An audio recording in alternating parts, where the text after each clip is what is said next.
Welcome to Pick Me Up, I'm Scared, the podcast. I'm your host, Madeline. And I'm your co-host, Kenna. All right. So today we have a lot of housekeeping because we were out sick for a few weeks. Yeah, we were on vacation, then out sick. Bad combo. I can confidently say I did not get sick from my vacation, though. My boyfriend gave me a 24-hour stomach bug, which was annoying. You get it from the people you trust the most, you know? And it was funny, too, because he threw up, and then I was like, I'm going to take care of you. And then, 24 hours later, I threw up, and I was like, oh, no, it happened. Yeah. And then it threw everything into chaos. And then our whole lives became chaos, and everything fell apart, but we're back now. Yeah. Yeah, I was out sick for, 2 weeks. Yeah, you were. We did still manage to upload our bonus episodes to our Patreon. Yes, and I am slowly but surely getting through all your messages. It's taking a little bit of time just because I want to be able to answer everybody. Yeah, we want to be thorough. And also on our Patreon, we did try to upload some video content from Zoom, so the quality's not great because it's Zoom quality. But just because some people in the past had been curious about, video podcasts from us, so we just did a little tester with 2 episodes. We did one episode about Dianne Feinstein stuff, and then we did another episode about, trying to stay optimistic when you know too much about how the world works and everything feels depressing. Yes, and then you can see me in my Zoom glory wearing I feel like at the angle I put it, I look like David Byrne in the big suit. For some reason my shirt looks really big and my head looks very small just at the angle I'm in, but I'm into it. Yeah, also it's funny because you were in your apartment and you were on LA time and it was all sunny and nice, but I was at my friend's house in New York and it was all dark and dingy. It was late at night, the time difference, and also their rooms just kind of nah, so I always feel like this, whenever you FaceTime with somebody from New York and you're in LA, it looks like Mad Men, the season where they left New York and went to LA and the whole color palette for the show changed. I've never seen Mad Men, but you know what? This is a fun fact. My mom is probably the inspiration for Peggy because she was one of the first women advertising executives in the 60s, 70s. It's so cool. So I don't think that Mad Men is worth watching, honestly. Everything I know about Mad Men, I learned against my will. I know nothing except for I was talking to my mom and she's like, I've never talked because she has feelings about it. Yeah. But yeah, regardless, it is funny because I do feel like the New York to LA color palette in film and TV is very exaggerated, but then every time I Zoom with somebody from the opposite coast, it's very apparent. LA actually is the sunny video, glorious, bright, colorful place of your dreams, and then New York does look very dingy and cold. Well, apparently that's why Hollywood is out here, because the natural lighting is good. Oh, that makes sense, actually. But also, fun Colorado fact, Hollywood could have been in Colorado because Colorado is also sunny, which I mention every time I mention Colorado now. I think it's good. I think it's nice. Repetition is the key to advertising. You learned it from your mom. You're advertising the great state of Colorado. Speaking of advertising, you can get all that bonus content on patreon.com/pickmeupimscared. For $3 a month, you get access to 2 bonus episodes. We have posted things in the past, such as spreadsheets for budgeting. I posted my broke person food plan. Yes, and so you can get bonus content such as that. And we're adding more and more slowly. Yeah, that was a pretty good ad segue, Kenna. It's almost like advertising runs in your blood. It does. Yes. Okay, speaking of advertising, I have one more thing on housekeeping before we start the episode. Which is my book pre-order. So my book is still available for pre-order. It comes out, I think, January 14th or 16th. And we are 3/4 of the way to, I think, debuting on the bestsellers list. Wow. I know, which is pretty cool. Congratulations. I know. So if anybody hasn't pre-ordered it yet, if you were thinking about getting it, it's actually better for a few reasons. 1, for planning, but 2, also just for those bestseller debut numbers if you get it sooner rather than later, because all the bestseller numbers only count for the first week it's released and all the pre-order before that. So there is a link on all of my socials, but also if you just Google I survived capitalism and all I got was this lousy t-shirt, you should find the link to pre-order it pretty easily. It's available for pre-order a lot of places. And yeah, those numbers will help. And you know, I said this on TikTok, but my main goal is really just to debut somewhere that makes me higher than Rich Dad Poor Dad. That's all we care. I love that, like, maybe it's my toxic trait where I'm just like, fuck that guy. Fuck Rich Dad Poor Dad. No. It's mine as well. That's like literally all we care about. Yeah, I just want to beat him out of spite. I want my book to debut high so that I can have, like, some sort of spite success because of him. I'm not really sure the details yet, but yes. It would also just be really funny. It would be kind of cool, yeah, to have the anti-capitalist money book be the #1 book in personal finance. Yeah, instead of Rich Dad, Broke Dad, Poor Dad. Yeah. He should make, that'd be funny if he made, like, because you know how there's, like, Rich Dad, Poor Dad for, like, kids, you know, there's, like, all the, like, the, what do you call it, the offshoots? Yeah.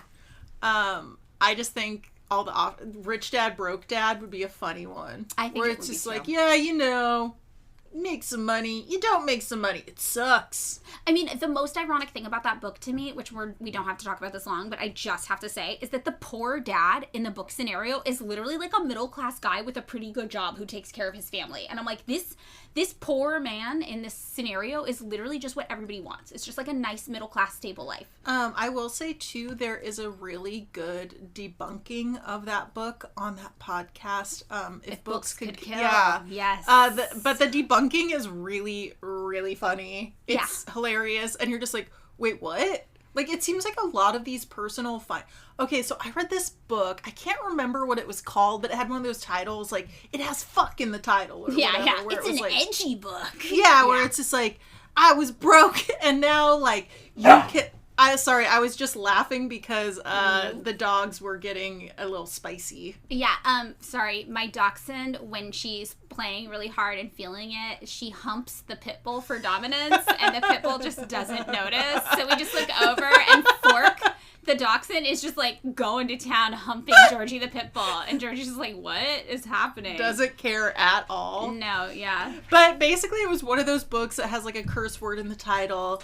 And it was, like, basically how to get on track financially. A lot of it was, like, like, kind of the secrets, like, visualize, like, think that you can. We were just like, oh, I guess this is just, like, general advice you tell people. Or it's, like, if you don't even try, you won't do it. Which is that's just general advice on anything. You can't win the lottery if you don't buy a ticket. Yes. But then the final chapter was, and they're like, and you know how I got to my dream job? All you have to do is borrow $80,000 from your grandma. Oh, I remember you talking about this. I remember you read this and then you were furious. I was furious because everything up to the last chapter, like, at the time I was like, this makes sense. And now I'm just like, this is literally just, like, common sense. Like, try. Just, because actually I think that is, like, the biggest thing for me is just trying. Yeah. Because I'm just like, it's hopeless. Like, what the fuck? This sucks. And then I'll be like, oh, I tried and it got a little better. Yeah, not to give too much away about my book, but one of the main things that I repeat is that you won't get anything if you don't ask for it. Mm-hmm. So just encouraging people to, like, you can't control anything, but the least you could do is ask and see what happens. And, like, if you get turned down, if you get rejected, like, who cares? That's life. You're not any worse off than you were to begin with. Yeah. Maybe you get fired from one shitty job for seeming difficult to your boss for asking for a raise or whatever. But you know what? There's a million more shitty jobs right behind it. Yeah. But yeah, I loved that always it's those books when you, like, the last chapter when it's like, is always like, it's either one, borrow money from a rich relative. Yes. Or 2, do an MLM. Yes. Yeah. Or like do a scam where it's basically, or 3, if it's Rich Dad Poor Dad, is like buy an apartment complex somewhere in Arizona. Yes, exactly. The way I pitched my book on TikTok, because I was like, I feel like every money book is just like, you're gonna be so special. You're gonna own 36 apartment buildings. And I'm like, I don't think I'm ever gonna own 36 apartment buildings. Like, I just want to, pay my credit card bill. Yeah, I think, like, and a lot of them, it's like, confidence. Like, a lot of them seriously are like confidence scams, teaching other people how to just do confidence scams. No, it's so true. Okay, so my book is not like that. It's the story of my life, and then there are some practical money things that I learned along the way in there. And spoiler alert, I did not get a loan from a rich relative for anything in my life. So that's not in there. So if you want to pre-order the book, there's a link on all of my socials, and also I'll put a link in the description of this episode to the book pre-order page. Okay, so that all out of the way. Should we start the episode? Yes. All right. Kenna, we're going to start the episode with a question. Okay. Do you vote? Yeah. Yeah. Okay. And what are your thoughts about voting? Do you have thoughts about it? I mean, yeah, to me in LA, it's basically like, to me, it's like just the bottom of the barrel harm reduction. Like, basically fuck Rick Caruso. Yeah, we hate like Rick basically Caruso. I'm voting so Rick Caruso, who owns, if you don't live in LA, he owns the Galleria and the Grove, made famous from the Kardashians, which are very delightful places to shop. We actually, but we hate them we ideologically. hate I hate how much they suck you in. Like, we hate, like, it is, but it's funny because I actually do like the Grove, but fuck Rick Caruso. Yeah, I mean, they're malls. They're outdoor malls that are structured kind of look like Disneyland without the rides or But attractions. they look so 90s. They're Yeah. like Mediterranean inspired. And you can also live at the mall. Yeah, I kind of am into that. Somebody I know said they knew somebody who lived at the mall, and they were like, "Did you like it?" And they're like, "Yeah, it was pretty cool. Really convenient." But I'm like, I don't have money to like go shopping, so I'm like, I guess the appeal would be the same appeal that I have now, is that I like to just go to the mall and walk around and look at things. Yeah, like, I lived in like a really busy area of LA, and it was nice to just go out and like be people. Like, you know, when you live in a city, it's kind of nice to like, go out and be in the world. Yes. But basically my reasoning for voting, it's usually like local election. It's one, out of spite. Yes. And it's usually just so the shittiest person does not get elected. Into like a local kind of office. Yeah, and Rick Caruso, in case we didn't make it clear, is the man who developed and owned, I think, does he own them all outright? He developed those kind of mega shopping malls. He's a huge developer. Real estate developer guy. Super evil. Not that I love Karen Bass or anything, but, Right. but like, if you're picking like a lesser of many evils, probably the least. Yeah, no, I get that. I feel like the local elections, especially in LA, or like when I lived in San Francisco, you actually do have the power maybe to do a little something. Yeah, and like with some of the measure, because, you know, in California there's a lot of like statewide measures. Yeah. Like, I was really freaking pissed when the Uber thing got knocked down, where like Uber could like unionize or whatever. Mm-hmm. And like, so I do vote on the statewide ones because I feel like they do like make a difference. We did just pass statewide rent control. Yeah, stuff like that I think is like important, but like, you know, I'm a little like, I don't know if this is gonna solve everything, but it feels like the least I can do. I totally get this. I feel the same way. So like, people always say if voting actually changed anything, they wouldn't let us do it. But the thing I always think about is, wait, people in power actually try really, really hard to make it so that certain types of people can't vote, right? Like, they try to fix the candidates, for example, in the two-party system, Mm-hmm. right? Like, they try to make sure only certain types of people win the primaries for, like, the Democrats or the Republicans. But then on top of that, there's also, like, a ton of voter suppression for marginalized people. Mm-hmm. They go out of their way, like, to do these Jim Crow-era things in predominantly black neighborhoods. They also make it so that felons can't vote lots of places. Yeah. And then they over-police neighborhoods of color, which means people of color are more likely to be convicted felons, regardless of if they did anything wrong. Yeah. Or even if they did more crimes than white people do. And then also they gerrymander the districts to make it so that So I'm like, they're actually putting a lot of effort into controlling the outcome of voting. So it probably has to change at least a little something, is my thoughts. Yeah, I feel the same too, and I feel like, you know, it's funny, like, when I was growing up, I remember distinctly having this discussion, I feel like very early, like second or third grade, where they're like, yeah, other countries, like, you get the day off for voting. And I was like, what? We don't get that off here? Because even my mom is one of those people, like, she, like, is a very avid voter. Yes. Like usually she votes by mail, but if she doesn't, she goes into the school, she goes into, like, takes the day off work. And now as an adult, I'm just like, damn, like, if I've always lived in states where you can vote by mail. Yeah. But, like, I was like, damn, if I had to, like, go in, that was inconvenient. Like, I don't know if I'd make it. I don't know if I would make it either, honestly. And I kind of feel the way you feel. It's like, I don't think voting's going to end capitalism. Like, I don't think you can vote your way out of capitalism. They won't let you. But I think maybe you can change a little bit, especially in local elections, to these kind of, also a lot of times in positions that you don't even really think about. Like, not mayor, but like, yeah, like city controller. Like, I was excited about Kenneth Mejia. You know, like, there are certain people, or there's like maybe a girl who's like a local politician here who's running for Congress. Oh wow, yeah. So it's like there are politicians, especially in more localized elections, and I'm like, this could maybe do something. But yeah, I don't think it's going to save the world or fix anything. And in leftist circles, you know, voting is a really divisive issue. Some people think that we shouldn't vote at all, and we should just let everything get as horrible as possible so that people understand that, like, the only path forward is a socialist revolution and we need to make it happen. Other people think, you know, like, you might as well vote, but it's not going to change much. Then you have people who are maybe like more DSA, like Democratic Socialists of America, who are like middle ground, reform, like non-Marxist socialism is the path or whatever. You know, it can get really complicated when you're talking to leftists about something like voting. And that's not even when you get into like, well, should you vote for third-party candidates? What's the actual potential for harm reduction if you don't vote for a third-party candidate and you vote for a Democrat instead? Do Democrats really make a big difference compared to Republicans? Are you throwing your vote away? Like, there's all these questions people have when it comes to talking about voting. And I will say, like, I always vote. I voted in every single election.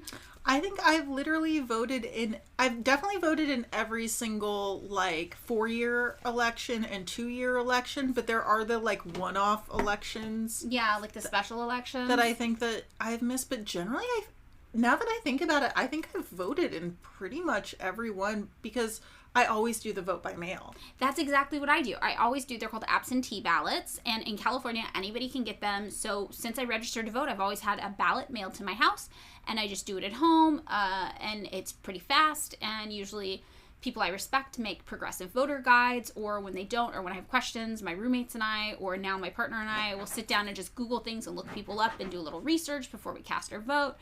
And yeah, it's pretty fast. It's pretty easy for us.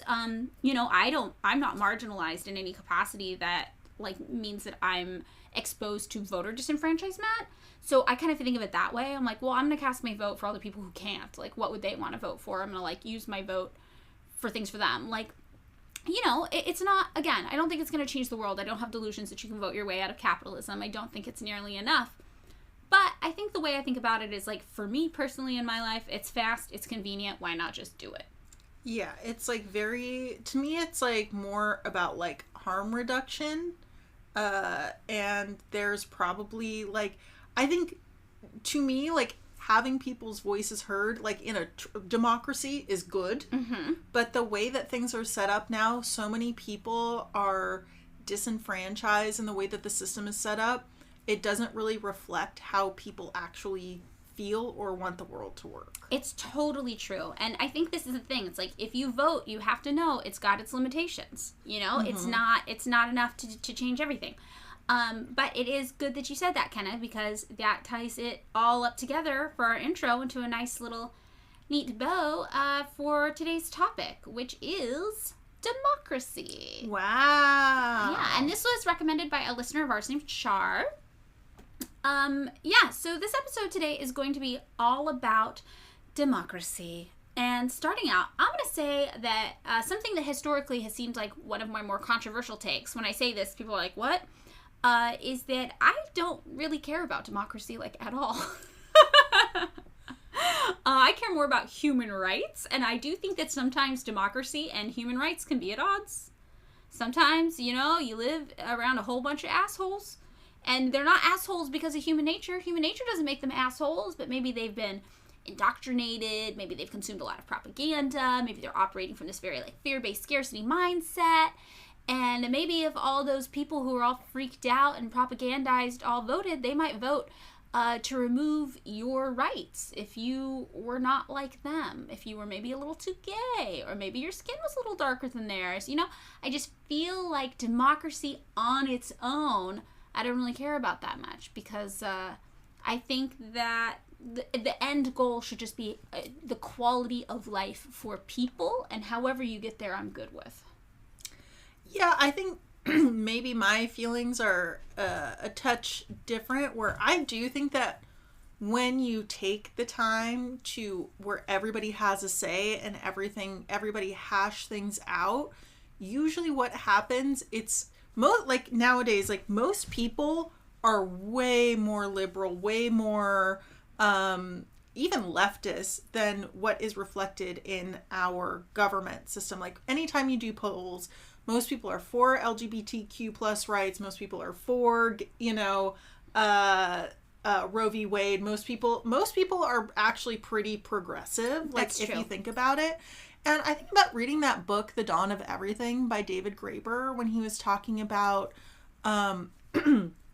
like the indigenous Americans and how the way that their government was set up was it was democratic in a way where everyone basically had to argue all the time on how things were going to get done. Like, it was a very direct democracy. Granted, it didn't maybe have the population that we have now. But to me, just of itself, like, it is good to have, like, people's, direct, what am I thinking?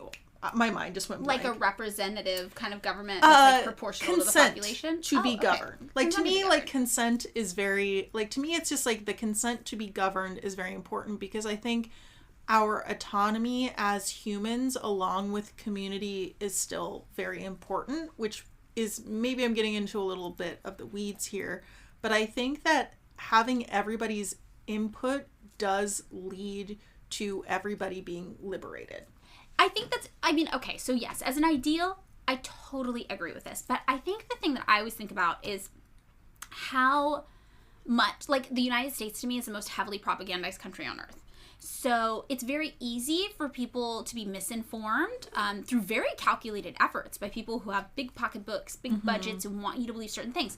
Like you were talking about the Uber thing. I think a lot of people on the Uber ruling in California were confused about what the ruling was even trying to do. Because the commercials, they were just like, this is just going to make Ubers $50. Right, exactly. There was also gay rights kind of marriage on the table, I think in 2004.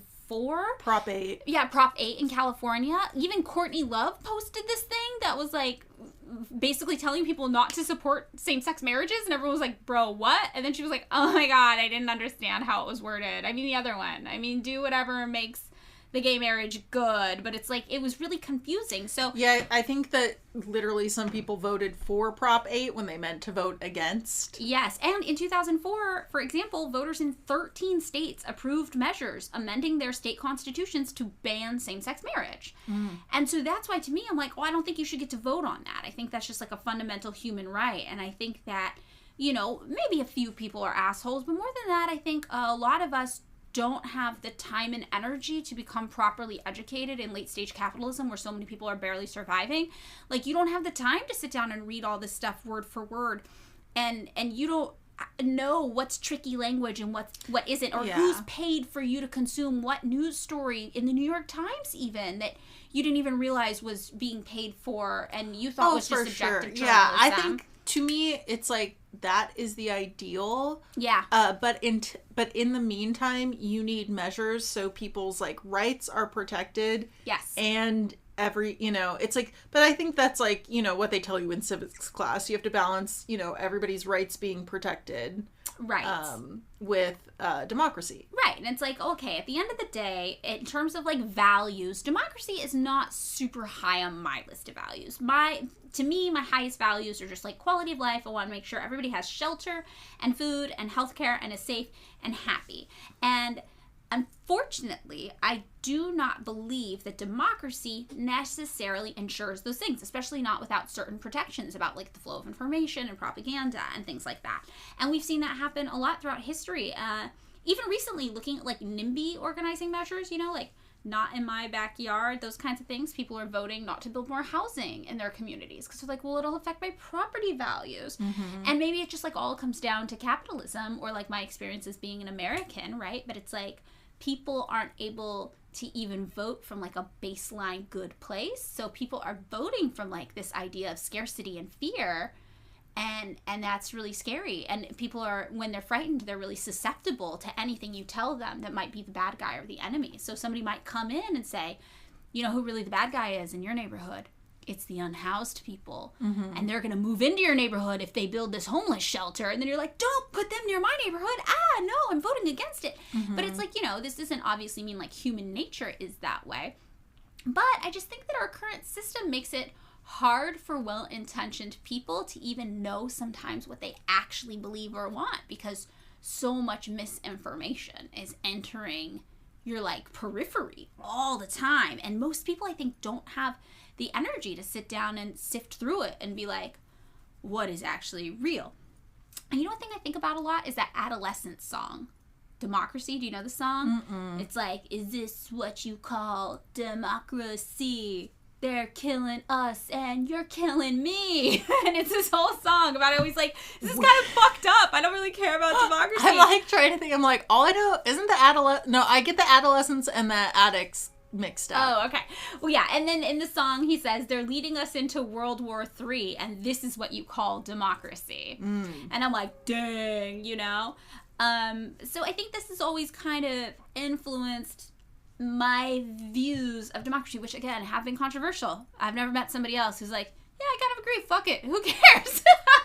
Which isn't actually, you know, my viewpoint's a little more nuanced. Maybe I have like a Maslow's hierarchy of needs relationship with democracy. I think that like protecting people's like rights is like really important. Yeah. Like especially when you think about like, you know, like trans rights, human rights, how like that too. I think like for me, I don't like to me where it gets like a little sticky is when people are like, there's like, you know, when people are just like, oh, well, they want, like when you start to get into real control with society, even if it's like, well, you know, like you hear the dog whistle, like oh, well, the trains run on time, you know, if everything is right, where it's just like, well, people don't have freedom, even if everything is running, you know, even if everybody is like, being provided for, or things supposedly are like quote unquote like running smoothly, to where it's like really easy for like certain people to get in power and stay in power. And that's why I think democracy is important to hedge against fascism.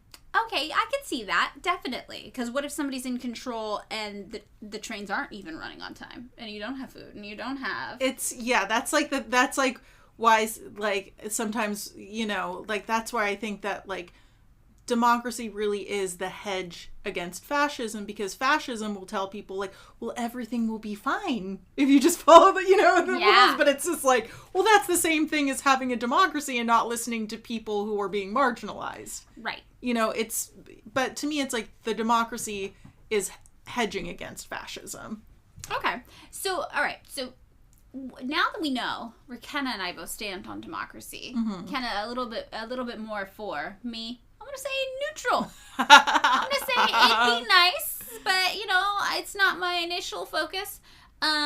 Yeah. So that's, I think, good, because we seldom are on opposite sides. We're not on opposite sides. It's not like I'm like, fuck it, I don't want to hear what anybody thinks ever. But you know what I mean. Yeah. So I'm also just like, maybe it's more of just like, don't tell me what to do. Or like maybe I think too, like I like the idea of being in a group and everyone figuring out like what's the best course of action. Like, yes. I think about it like at a party where everyone just like, what game are we going to play? And maybe you tussle a little bit and then you decide you're going to play Codenames. Yeah.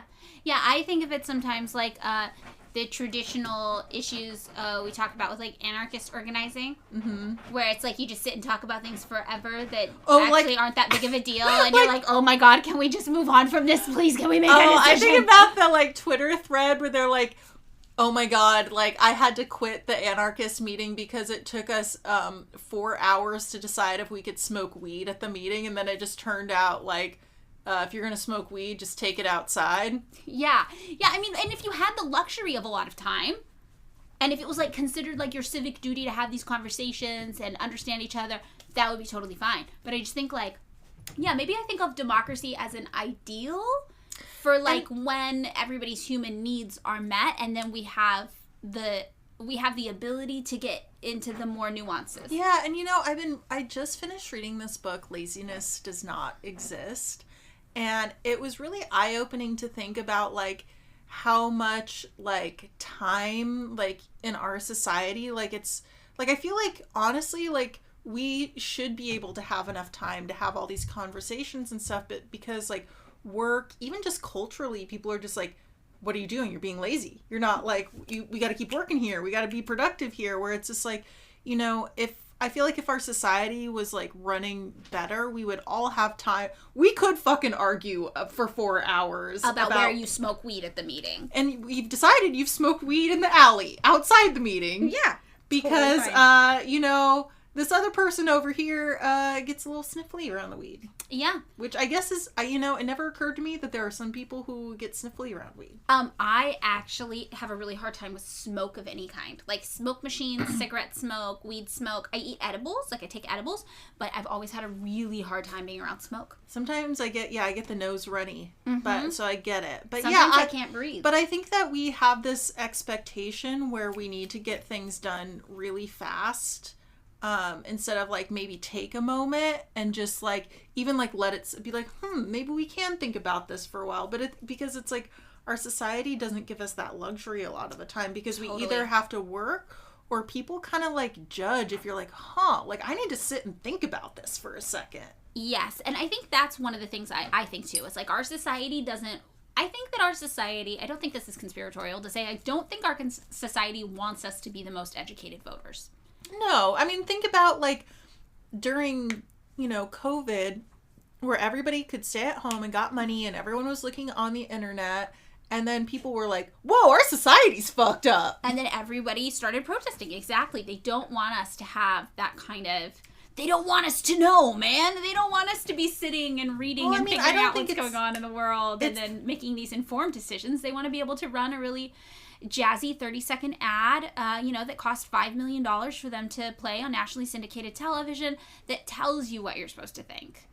And that's kind of how, quote-unquote, democracy works in the United States. It's whoever has the most money can sell the most ads. It can shape the public opinion. Yeah, and whichever ads where they're blowing up whatever with an AK-47. Yes. Why are there so many ads now where people are just shooting guns and shit? Okay, I have not seen those ads, and I'm a little upset because I feel like my only criteria for entertainment that in, like, motion picture in any form is that something explodes. I mean, they're candidates who you would, if you could, punch in the face, but, like... But at least things explode in the ad. It's kind of like how I like Face Off. I'm like, this is blatant propaganda. This is not a good movie. I don't stand by it. It is my favorite film. Oh yeah, sometimes I just have to stop myself where I was just like, damn, the Paw Patrol is really propagandizing the Gen Alphas. Yeah. Today, this is a side note, and then I'll get back on topic, but me and my boyfriend today were talking about how Gen Alpha, after Gen Z, is going to think that being online is really cringe, and they're going to be chronically offline. Oh. And they're not going to be, they're not going to be alt, they're going to wear, like, J. Crew and just be total chads. I think that's kind of cool. I personally love J. Crew. I love J. Crew. I actually, like, I have a J. Crew tote bag that I love. Yeah, I really enjoy J. Crew clothes, and it perplexes people, even the people who work at J. Crew. I remember I got, like, a good job once, and I went to J. Crew, and I was like, I'm going to buy something. And I walked in, and they were like, okay. And all the sales associates were kind of tripping out. They were like, are you getting a gift? And I was like, no, for me.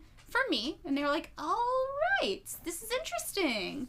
And they were nice about it. It was Pasadena J. Crew, and they're like, oh, you don't really look like our normal customer. This will be fun. And I bought a skirt. I bought a tweed skirt, and it was very fun. Yeah, because you know how after 9/11, like, it got very Abercrombie preppy? Yeah. I'm sorry, Gen Alpha.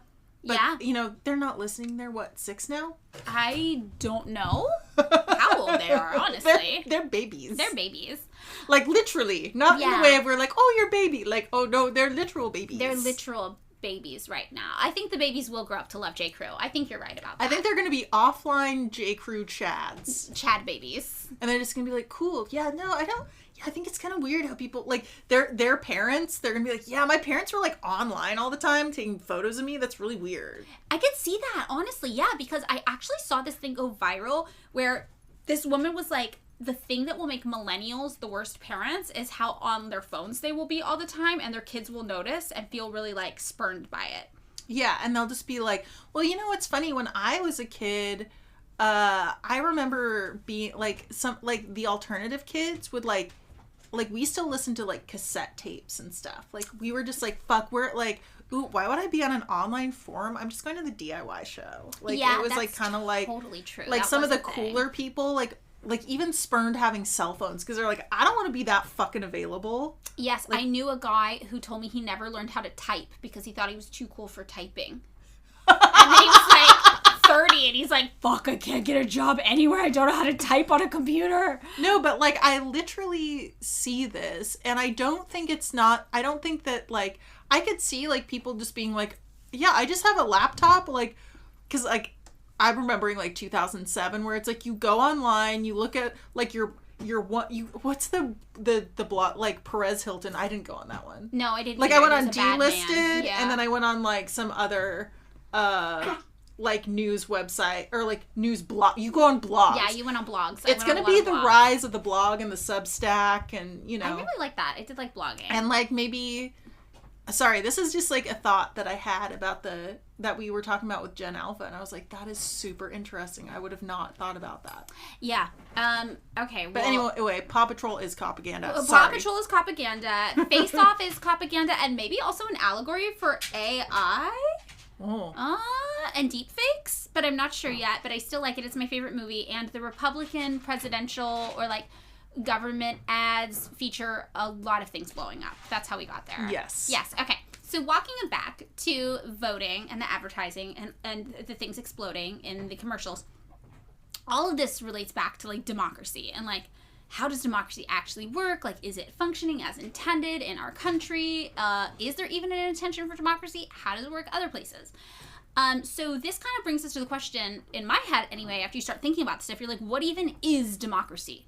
Like, I think I have an idea of what it is, but, like, what is it? So, like, Kenna, how do you interpret democracy? What do you think it is? I mean, I think of it as the civics class, where it's like, there's democracy and then there's republic. So democracy is everyone in a vicinity or whatever, citizen, whoever just lives in an area, votes on what happens in the government. So, you know, I think what they displayed, like, a direct democracy is everyone can vote on, like, who is going to be president, or people could vote on, like, when is the trash getting taken out? When is blah, blah, blah happening? Yes. Okay, so that makes sense. And that kind of goes along with how most people, I think, define democracy. They just say it's ruled by the people. The people are making the rules.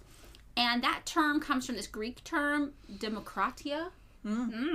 Yeah, and it was coined because demos means people and kratos means rule, and this happened in, like, the 5th century BC.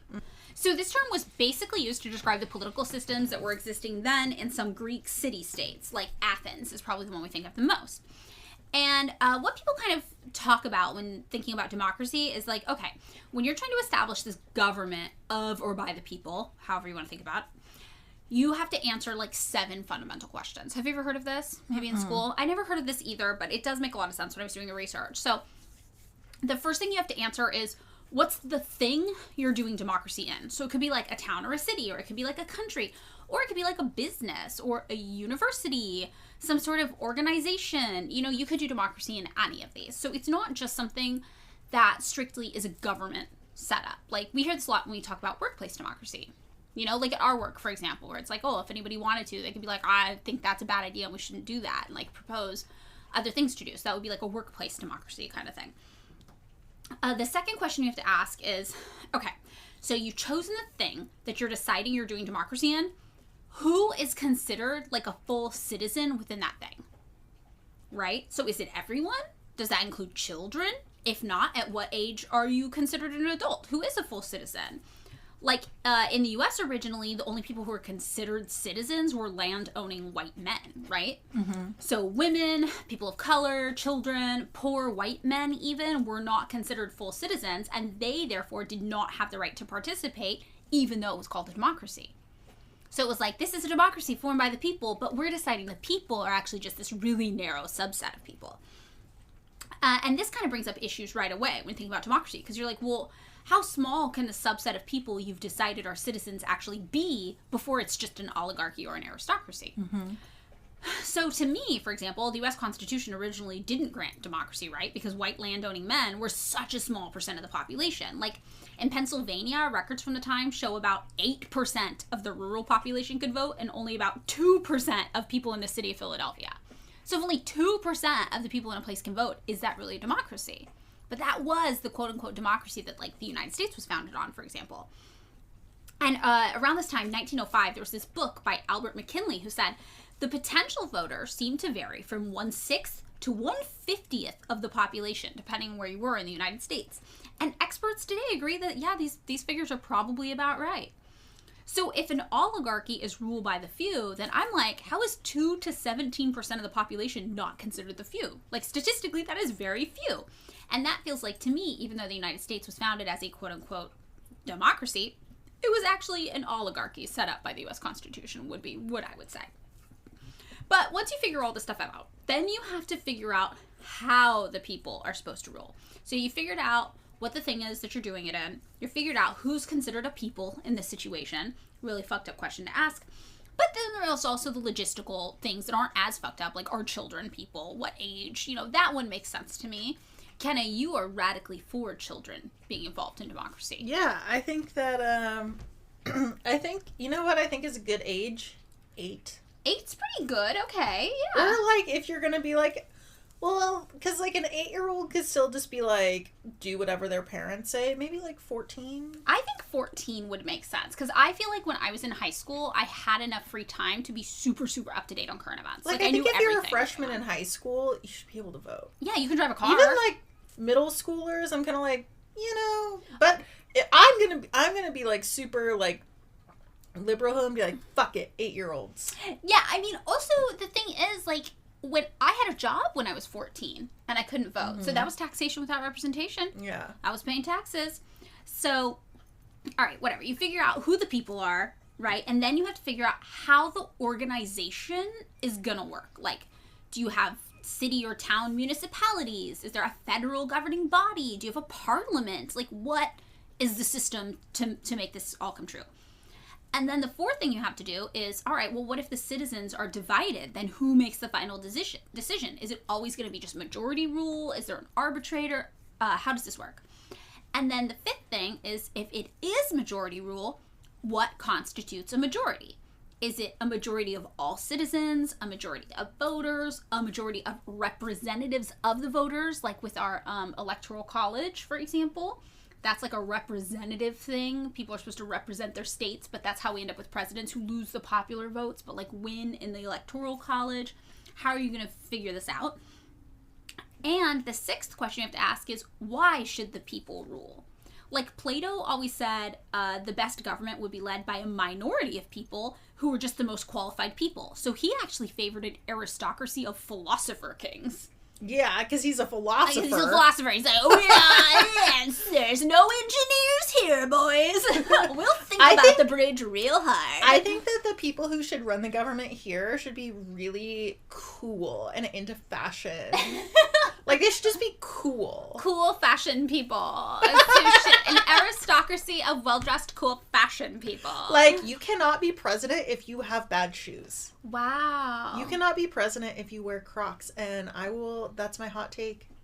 Crocs aren't necessarily cool. Wow. I think that Crocs are cool when cool people wear them. Yeah, but, like, that's for, you know. Okay. That's Kenna's. My cool aristocracy. Kenna's aristocracy. Kenna's like either like full democracy, 8-year-olds are voting, or aristocracy and only other people who hate Crocs get to lead it. Exactly. Yeah. Like, inside us there's two wolves, you know? Or I'm just like, Oh gosh, what would I feel like there was something like there's like something aesthetically that I fucking hate. What is it? Maybe it's like the like, oh, people you know how people hate the gray flooring? Yes. Anybody who likes that, not a citizen of Kenna's country. No, you lose all citizenship rights. I can respect it, honestly. Like, get real petty with it.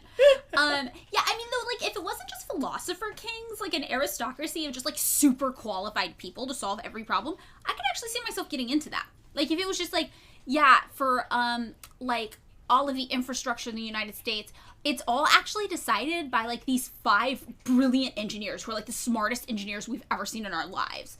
I could be like, oh, okay, that sounds pretty good, actually. I think that part of me would be like, well, what fucking makes them qualified? What if there's a 8-year-old genius out there who didn't go through all the rigmarole of schooling and stuff? True. The education system's super Yeah, biased. it's just like with our episodes about librarians, I'm just like, yo, bro, most people, if you give them a little bit of knowledge, could be librarians. That is my hot take. Like, I know it takes more work than that, but it's like, I don't think that you need a master's degree to be a librarian, because I worked in a library and I was doing the same job as people who had master's degrees. Right. So what if, like, what's the metric by which you determine who's the most qualified? That to me is the problem. That's interesting. I can see that. Okay, so then the 7th one is, what conditions favor the continued existence of democracy and which conditions are harmful to it? Basically, you got to get like a safety assess on it. Because basically for democracy to continue, everyone in the situation, the people with the power and the people without the power, the everyday people, they all have to believe that democracy is the best system. Otherwise, one of them's going to overthrow it. Yeah, and I think that you can get people on board. Like, I think that people like to have their voices heard, for good or for bad or whatever. Mm-hmm. Like, some people have some ideas. You're like, okay, buddy. Right. But, like, I see that. Yeah. So basically what ends up happening is wherever you have democracy, you have a lot of pro-democracy propaganda that's constantly telling people you are so lucky to have democracy. You are so lucky to live in democracy. And this form of democracy you live in, it's actually the best way. It's the most democratic thing you've ever experienced. And also then there's propaganda here, like in the United States, for example, telling us that, like, we are so democratic, other countries aren't even democratic like us. We have the most democracy in the world. Your voices are so heard, even if that's not necessarily true. But this is like the way that you create conditions that allow democracy to endure. People think like, yeah, I am in control. We do have democracy, and democracy is really rare and other countries don't have it, even though that's not the case.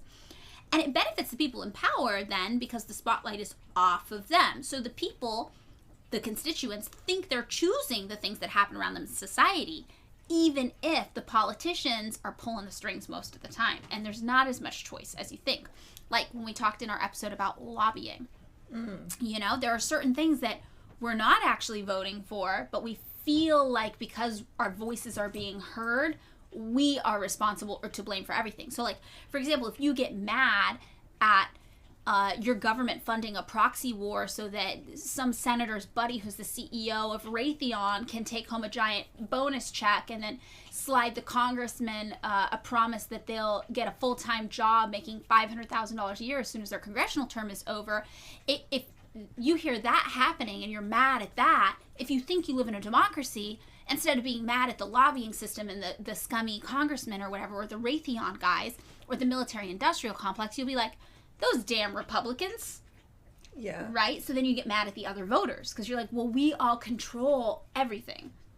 Yeah. Even though it puts I think our society really likes to put the onus on individuals to make it think that we all have all the power in the world, when there's some things that are just like straight up out of our control. Straight up systemic and not something, even if you vote for a Democrat, there's a lot of Democrats who do that exact same thing. That's a Democrat and Republican thing to do. Like both Democrats and Republicans profit off of the military-industrial complex. So it's kind of like this whole thing where you're gentle parenting and you ask your kid what pair of shoes they want to put on right now.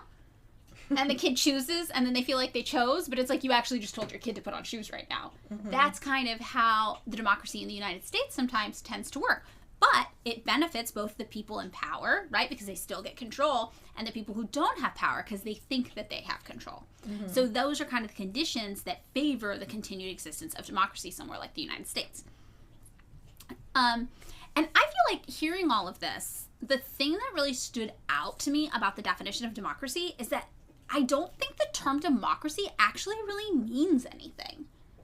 Because if you theoretically could decide that a country where only 2% of the population can vote is a democracy, and you decided that only those white landowning men, for example, were citizens, if you could be like, yeah, that's a democracy we're doing, I feel like you could just kind of say anything was a democracy. You could just kind of make it up, which is strange, but also I think explains why people have so many weird and conflicting ideas about what democracy actually is. Yeah, because I think most people think that we have like a direct democracy, but we have a representative democracy. You know, where a direct democracy is like everybody individually is voting on everything. Like it's popular vote. Right, exactly. And everybody is voting. Every person. Nobody's not allowed to. That's like, but we don't really have that. So what actually I mean, it probably, you know, like in theory is probably impossible to get an actual democracy because you'd have to like have babies to, you know, everybody, and like it's hard to get people, and even sometimes the way you phrase a question can be leading. Like that's why when they do polls, like you can ask the same thing in different ways and you'll get different results.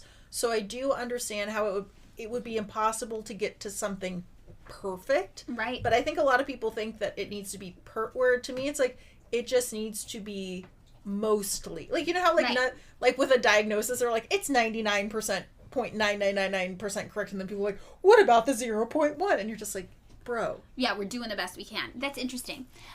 Yeah, I mean, I will say, this is maybe a spoiler alert for what we talk about later, but the U.S. today is categorized by most people internationally as being a flawed democracy. I would say so too. Yeah, but there are other countries that are classified as being more of a democracy, but the way we even classify that is extremely political, because it's based on this neoliberal capitalist idea of a democracy and fails to take into account, for example, countries that are Marxist-Leninist and have like a Marxist idea of democracy.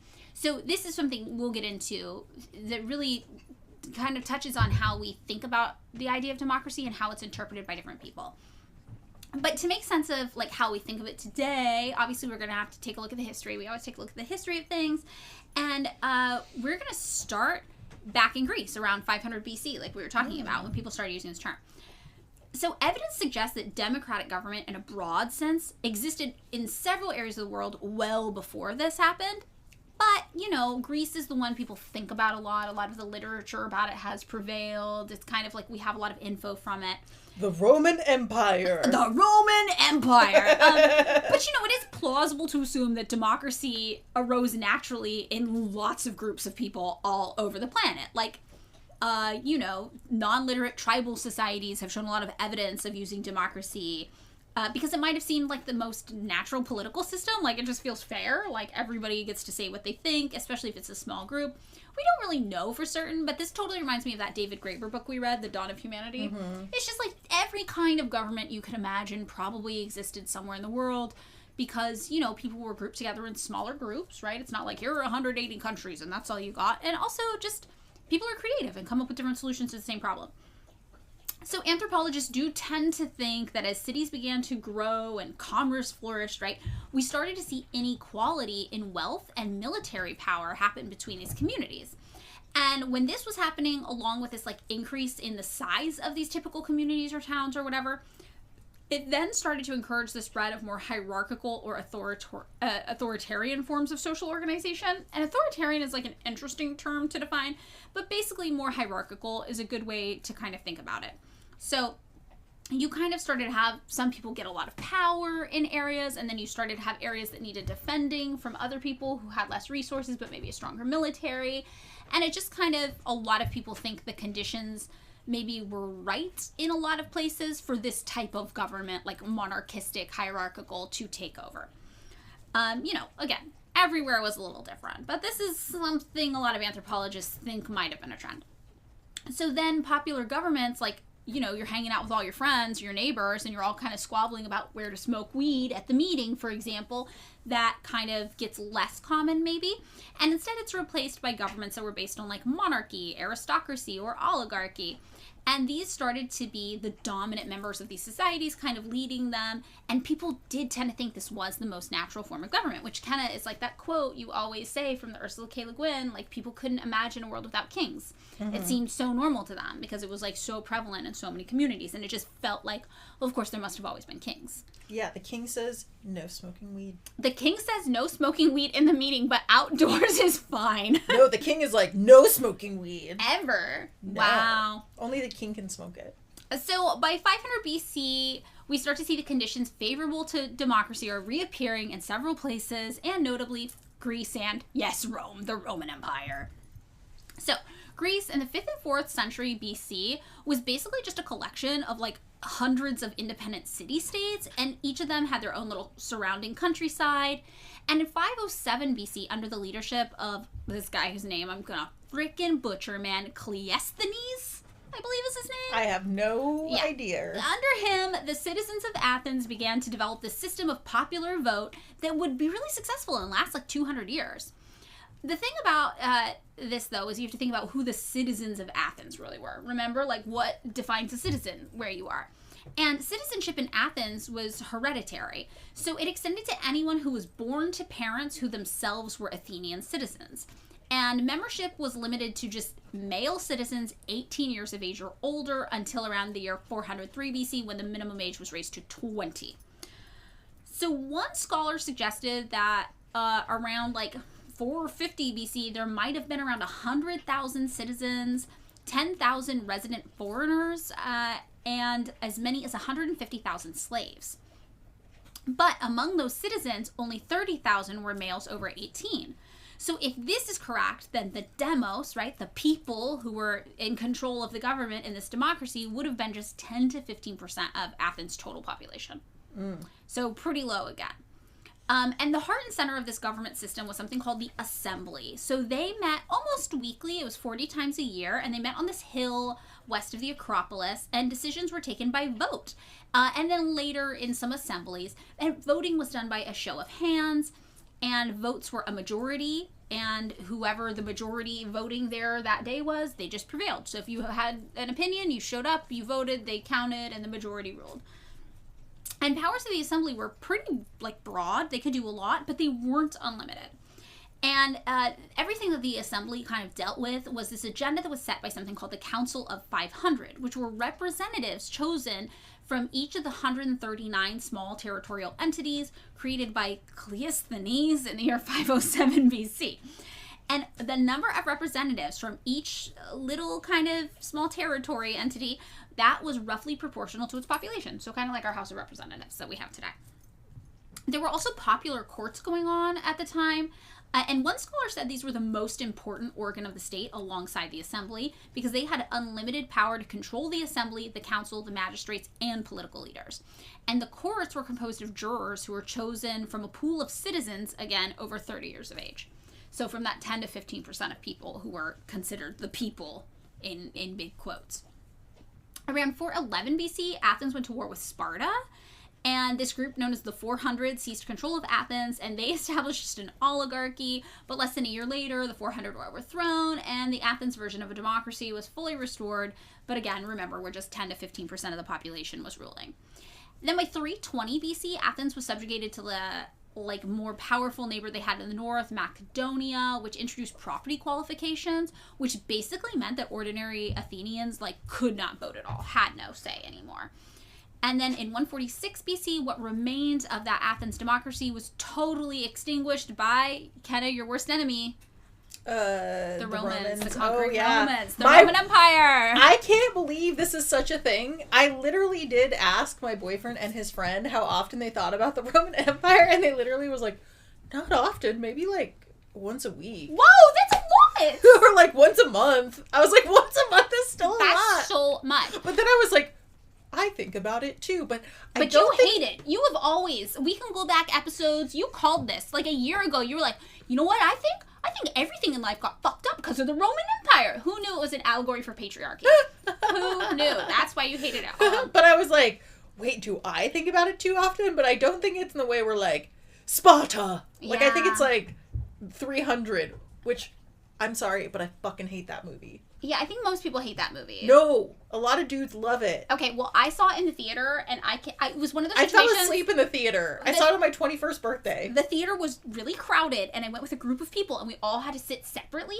So I watched it the whole time, and was just like, yeah, there's so many things basically explode. Right? Again, my criteria for enjoying a movie. And then I come out and meet up with all my friends, and I'm like, oh, what did you guys think? That was so cool. And they were like, that was the worst movie I've ever seen in my life. Everybody. And I was just like, right, yeah, me too. Hated it. Real bad movie. Real terrible. I hated it. And even at the time, I was like, this feels racist. Oh, it probably does. I should do a rewatch. Ugh, don't. But yeah, so we are going to talk about the Roman Empire. Also, side note, I asked my boyfriend how often he thought about the Roman Empire. He wasn't even sure he knew what the Roman Empire was. So, not at all. So, I got a good one. And then I asked my non-binary mask presenting friend how often they thought about the Roman Empire. And they were like, never. What the fuck? And I was like, you have no idea how hardcore you just affirmed your gender. Like, you are definitely a non-binary person because you are not thinking about the Roman Empire ever. So, we're going to talk about the Roman Republic. So this happened, there was like an Italian peninsula, and then there was like the city of Rome, and Romans had their own system, and they were like, we have this thing we call a republic. And Rome was originally a city-state, right? And it expanded pretty rapidly through conquest. It just like started annexing, how do you pronounce it? Annexing or annexing? Annexing, yeah. It started annexing like all these little places around it, far beyond its original borders. It ended up eventually encompassing all of the Mediterranean world and a lot of Western Europe. And the government, as all this happened, still did remain in its most basic features like a pretty large city-state, pretty much the same way it had been working before. So you had these Roman assemblies, and they were held in a forum at the center of the city. And Roman citizenship was something you were born with, right? But it also could be granted by naturalization or by just having a bunch of slaves. Oh yeah, it's real weird Roman Empire. And as the Roman Republic expanded, it started giving citizenship in varying degrees to people within this like new enlarged boundaries that were developed. Most citizens, though, who didn't live in or near the city itself, it didn't really matter if they were citizens or not because they couldn't get there to cast their votes, so who cared if they were a citizen? It's like they're not going to go to Rome if they live hundreds of miles away, right? But 2 millennia later, the solution to this problem of like how you get all these people in all these faraway places to vote came about through electing representatives to a Roman legislature. So this made sense. And Romans created this huge political structure that was so complicated and so idiosyncratic that later democratic leaders were just like, we are not doing this. This was fucked up. So take that, Roman Empire worshippers. Their government was fucked. They had this like really powerful Senate, first of all. Then they had 4 different assemblies. They had the Comitia Curiata, which was composed of 30 local groups drawn from 3 ancient tribes. Then they had the Comitia Centuriata, which was 193 centuries, which were military units. Then they had the Concilium Plebis, which was drawn just from the ranks of the plebs, right? The common people. Then they had the Comitia Tributa, which was like an Athenian assembly kind of, and that was just open to the citizens proper, you know, the people they decided were citizens. And then in all of these assemblies, votes were counted by units, either centuries or tribes, rather than individuals. So that's kind of like the Electoral College, maybe something like that. I don't know. Then there was like a majority prevailed kind of style of voting, but it would have been just a majority of the units, not of the citizens. So you could have something like we have today, where the popular vote was something, but it lost because of the way the units were broken up that represented them. And collectively, it did represent kind of all Roman citizens, but the assemblies themselves were not sovereign at all. So then the Senate, which was an institution obviously inherited from the earlier era of the Roman monarchy, that continued to exercise huge amounts of power, and the senators were chosen indirectly by the Comitia Centuriata, the military units. So honestly, this is really complicated sounding, but it sounds a lot like how the US works. Yeah. It kind of is. It's like we have the House of Representatives, and then we have the Senate, and together they make up Congress, and then we have the Electoral College, and they're the ones that vote who is the president. And then, you know, it's like you have all these systems that interact with each other, and like the vice president is like the head of Senate, and then the Speaker of the House is the head of the House, and some people have veto power, and then one branch of Congress chooses the judges, but the judges are actually secretly chosen just by the president, and the judges just have to be confirmed, basically, unless there's something really, really wrong with them, and then the judges actually make all the rules, and they're not voted for at all. Mm-hmm. So I kind of feel like how complicated our political system is really similar to the super complicated Roman system. Then we get to the year maybe 800 to 1200, and we can start to look at what's going on in continental Europe. So, around this time, free men and nobles in lots of different parts of northern continental Europe, they started to participate directly in local assemblies. And then eventually those local assemblies grew, and we had regional and national assemblies, and these would all consist of representatives, some of whom would be elected. And then if you looked at places like the mountain valleys of the Alps, like these assemblies ended up growing into these self-governing kind of areas, and that led eventually to the founding of the Swiss Confederation in the 13th century. Mm. So these little assemblies popping up started to actually be really powerful in other parts of Europe. By 900, the year 900, local assemblies of Vikings were meeting in lots of areas of Scandinavia, and eventually they realized that to deal with like bigger problems, they needed more inclusive associations. So in Norway, Sweden, and in Denmark, regional assemblies developed there as well. And in the year 930, Viking descendants in Iceland created the first kind of example of what today we would think of as like a national assembly or like parliament, and it was called the Althing. Later on, these representative kind of institutions would also be established in emerging nation states like in, Switzerland, the Netherlands, Denmark. Oh, we already said Denmark, but places kind of like that. So that's kind of what was happening in continental Europe from the year 800 to 1200.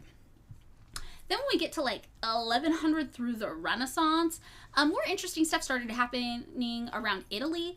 So after the Western Roman Empire collapsed tragically for men everywhere in the year 476, the Italian peninsula broke up into all of these different kind of smaller political entities. And 600 years later, in northern Italy, some of these entities developed into more or less independent city-states called republics, which I think is interesting because we now know that there's like such a rich, unique kind of tradition in northern Italy of governance that northern Italy today has the most worker co-ops out of anywhere else in the world. Mm. Yeah. So here in northern Italy, the system of government was based on like a wider participation than other places maybe or historically, and on the election of leaders for limited periods of time. Like you could get elected, but then you'd get replaced, and it was kind of novel. So this lasted for 200 years or so in a number of cities, and this included Venice and Florence. And citizens would have been restricted mainly to the nobility and large landowners again, but in some republics in the first half of the 13th century, people from lower socioeconomic classes, not too low, we're talking the newly rich, small merchants, bankers, skilled craftspeople who were in guilds, though they had to be in guilds, and foot soldiers commanded by knights. They started to be like, we're like basically the middle class and military now. We feel important. Shouldn't we get to participate in government too? So they got some rights granted to them to participate in government as well. The thing is, there were more of the middle class than there were of the upper class. So they often threatened violent uprisings and sometimes even carried out the violent uprisings. And that's kind of why these groups were successful, because the upper class was like, oh shit, we better just give them the right to vote, otherwise they're going to kill us all. Even with these new people added, though, we're still talking around 2 to 12% of the population participating in democracy in, these Italian republics from the 12th century up to the Renaissance. So these kind of would have been considered more like constitutional oligarchies, similar to how I think the United States was founded, it sounds like. But there was economic decline, and there was corruption, and there was disputes between factions, and civil wars, and wars with other states, and all these Republican governments kind of suffered and got pretty weak, and eventually they were just replaced by authoritarian rulers like monarchs, princes, or soldiers. Then we get to England, which is Papa U.S., Daddy U.S., right? So, Mommy. Sorry, I just think of the Queen of England, but now I guess there's a king again, which yeah, I forgot about because he's just meh. He's so mid. Yeah, he is really mid. I do like though. Okay, so I don't really care about the monarchy at all or know much about England, but I do like that his mistress is now like a queen. So cool. I think that's kind of funny for her. I mean, I'm like against. Yeah, I just think maybe it's just being American, but I'm just like, it's too fucking weird. Yeah, it's pretty weird, but I think if you were gonna have a queen, I would want her to be like a cigarette smoking, trashy adulteress who was deemed far too déclassé to even appear in photos with the family. And then after, you know, your dude's mom dies, you're just like, haha, fuck off. I'm the queen now. Smoking a cigarette. Just like, all, I imagine her voice is like, yeah, you know, like, I don't know anything about her and I'm not actually endorsing her, but I do think that it's kind of just a fun idea in the world. We do fantasy here. Yeah, a little bit of fun idea. So long before the mistress became the queen, the cigarette queen, the Marlboro queen of England. I'm not sure how it actually works, honestly. I don't even know. I think she's the queen. I don't know. I'm not going to pretend I know. Long before this, we had the English Civil Wars in 1642 to 1651. And these kind of radical followers of puritanical Christianity started to demand more representation in Parliament. And this ended up expanding powers for Parliament's lower house, which was the House of Commons, and also gave universal manhood suffrage. So it's still a constitutional oligarchy, but, you know, some steps were kind of taken to expand it. And English Parliament really influenced the development of representative government on the whole, globally. It wasn't a product of design, though. It was more like an unintended consequence of just, like, opportunity coming around. So Parliament started growing out of these councils that were called by kings for the purpose of figuring out grievances and for exercising, like, judicial functions. And Parliament then started to deal with more important matters of the state, like raising revenue needed to support, like, the policies or decisions of the monarch. So if the monarch was like, yeah, we're going to build a bridge, then, you know, next thing you know, Parliament's like, fuck, how are we going to get the money to build this bridge? So then they got to figure this out. So this is kind of how they started to expand their power. Then the judicial function started to increasingly get delegated to the courts instead, and then eventually it just evolved into a legislative body. So by the end of the 15th century, the English system had some of the basic features we think of modern parliament government. So, you know, the enactment of laws now required the passage of bills by both houses of parliament and the formal approval of the monarch as well. Really similar to kind of how our Congress handles the passing of things. And England's political life was really dominated by the monarchy for centuries after the Middle Ages.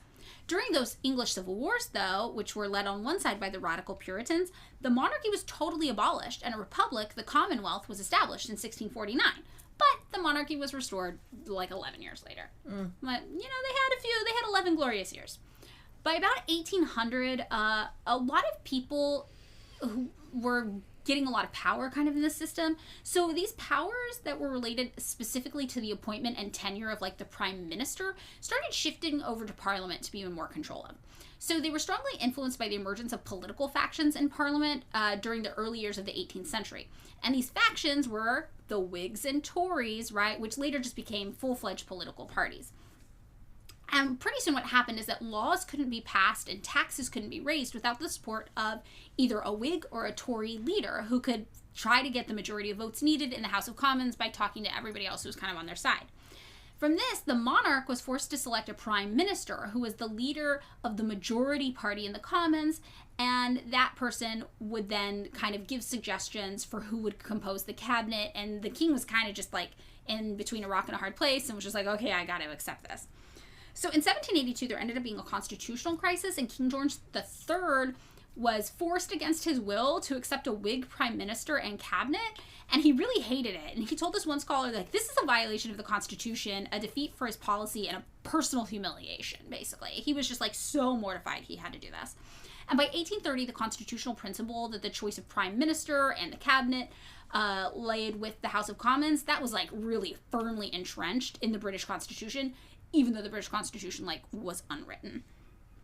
And Parliament government in Britain, it still wasn't quite a democratic system because there were property requirements to vote, and the franchise was held by only about 5% of the British population over 20 years of age. So again, we're seeing real low numbers. And again, when you think about the United States being formed, and you think about 2 to 12% or whatever of people living in the United States being able to vote, you see how this is pretty standard at the time. Like, when the founding fathers of the United States envisioned democracy, they definitely were not thinking everybody should vote. No. They were like, just the few rich guy buddies we know who have invested financial interests should be able to vote, right? So this is kind of always how the U.S. was set up. The U.S. was set up for rich white guys to control us and do whatever the fuck they wanted that they thought would make them the most money. So the Reform Act of 1832 comes around in England, and this actually extends the suffrage to 7% of the adult population. Hey. Wow. Yeah, and people are like, this was a huge win. Yeah. Obviously, there were further acts of parliament passed, 1867, 1884, 1918, and 1928 that eventually secured what they considered universal right to vote for men and women. So it took a long time to get there. So this is kind of what was going on in the world leading up to the United States being founded. And I always think about this, like, the United States is so new. And the way I think about this is, like, the people who chose to come colonize the United States from Europe, my ancestors, like, I just went to Boston and saw a statue with one of my ancestors' names on it, right? These people, they chose to come live where other people lived and did not want them to be, in largely undeveloped land with nothing going on except for the genocide and the violence, when other countries that they came from in Europe were pretty established and had a lot happening. Like, you could choose to be like an artist in Paris, like drinking coffee at a coffee shop and like taking the trolley every day to like your studio to paint. Or you could choose to come colonize the Americas violently and do a genocide. Yeah, well, lately my new Roman Empire is the Puritans, and they're freaks. Yeah, okay, all right. So this just like blows my mind how recent in history the United States is. I'm like, this is not even that long ago. So, you know, the parliament system in England was kind of like, look, a representative government is possible to the rest of the world. And the British colonies in North America, when the British came a colonizing, right, there was this like kind of moment where the possibility of joining a representative democracy here in these colonies was like, oh shit, we could probably do this in these colonies. This could probably happen here. So conditions in the colonial America favored this kind of limited development of representative kind of democracy that was based more broadly on like all the people who were there, because there wasn't a lot of people, than the one that was used in Great Britain. And there were a few things going on. First of all, there was a huge distance between the colonial Americas and London. So this meant that the British government had to grant more significant autonomy to the colonies. So they had to be making decisions for themselves, because just think about how long it took you to send a letter alone to even know what was going on, right? Mm-hmm. Then there was the existence of colonial legislatures in which, you know, representatives in at least one house were already elected by voters of those colonies. So you're like, well, it's already kind of representative here. There was the expansion of voting rights, which in some colonies actually came to include most adult white males. Still pretty small, right? Just the colonizing dudes. But in some places, they didn't have to own land, which was kind of progressive. And then they did actually spread land ownership. Like, lots of people now could buy land if they wanted, because that's the thing about settler colonialism, right? They're like, come buy the land, settle it, settle it. Settling is an essential part of colonialism because you're taking up space, and that's how you actually are conquering the land from the rightful people who were living there before that you are now doing a genocide against. So this also, though, while this was happening with the colony kind of colonizers, this was strengthening the belief in fundamental rights and sovereignty, including the belief that the colonists, as British citizens, should not have to pay taxes to a government where they were not represented, because they were represented in the American colony government, but they weren't represented in London. And this is where we get that whole no taxation without representation thing, right? The Bostonites. The teabagging. I don't think that's what that's called. No, that's what it's called. It's called teabagging. The teabagging happened. So the Stamp Act obviously famously passed in 1765, and Britain imposed direct taxation on the colonies. And then there were these like public and sometimes violent displays of opposition to the new law. People were really, really mad.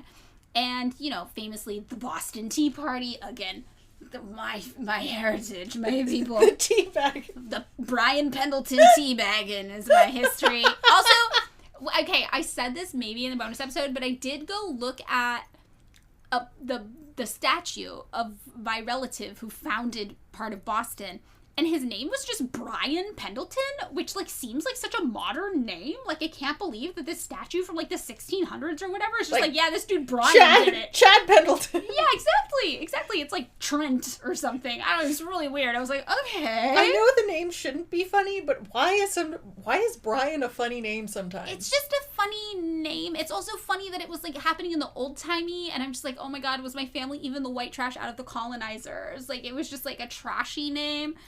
Which, side note, I always say it's almost impressive how my family had centuries of white privilege and colonization on their side and still never amassed wealth. Like, I always say that. I'm like, we were here from the beginning, and we were just so bad at this that we could not amass wealth in centuries. We had hundreds of years and all of the white privilege and the genocide privilege on our side, and we couldn't get it together. So, whatever. Bryan Pendleton, Boston, they're doing the Tea Party thing. The colonizers are mad. They're like, this isn't fair. And it's getting kind of wild. And around this time, colonial newspapers also started to use the term American to refer to the colonial population. They'd be like, we're not British, we're Americans. Oh. So this is where this kind of came from. So 1775 comes around, and what do? We do a war with Britain, right? We're like, no, we're Americans, we hate you. And then in 1776, obviously the Declaration of Independence gets adopted. So the Declaration of Independence is what kind of prompted this thing that happened in 1781 through 1789, which is the Articles of Confederation. So this was the creation of a loose confederacy of states, right? That's kind of how our government was set up. And then in 1787, while all this was happening, there was a constitutional convention, and that decided that the quote-unquote people of the United States could govern themselves at the federal level by electing representatives. So this was obviously a practice that the delegates were already familiar with, because that's kind of how the colonies had been running, right? They already had state government, kind of, air quotes. And also, they had dealt with a little bit of this back in Britain.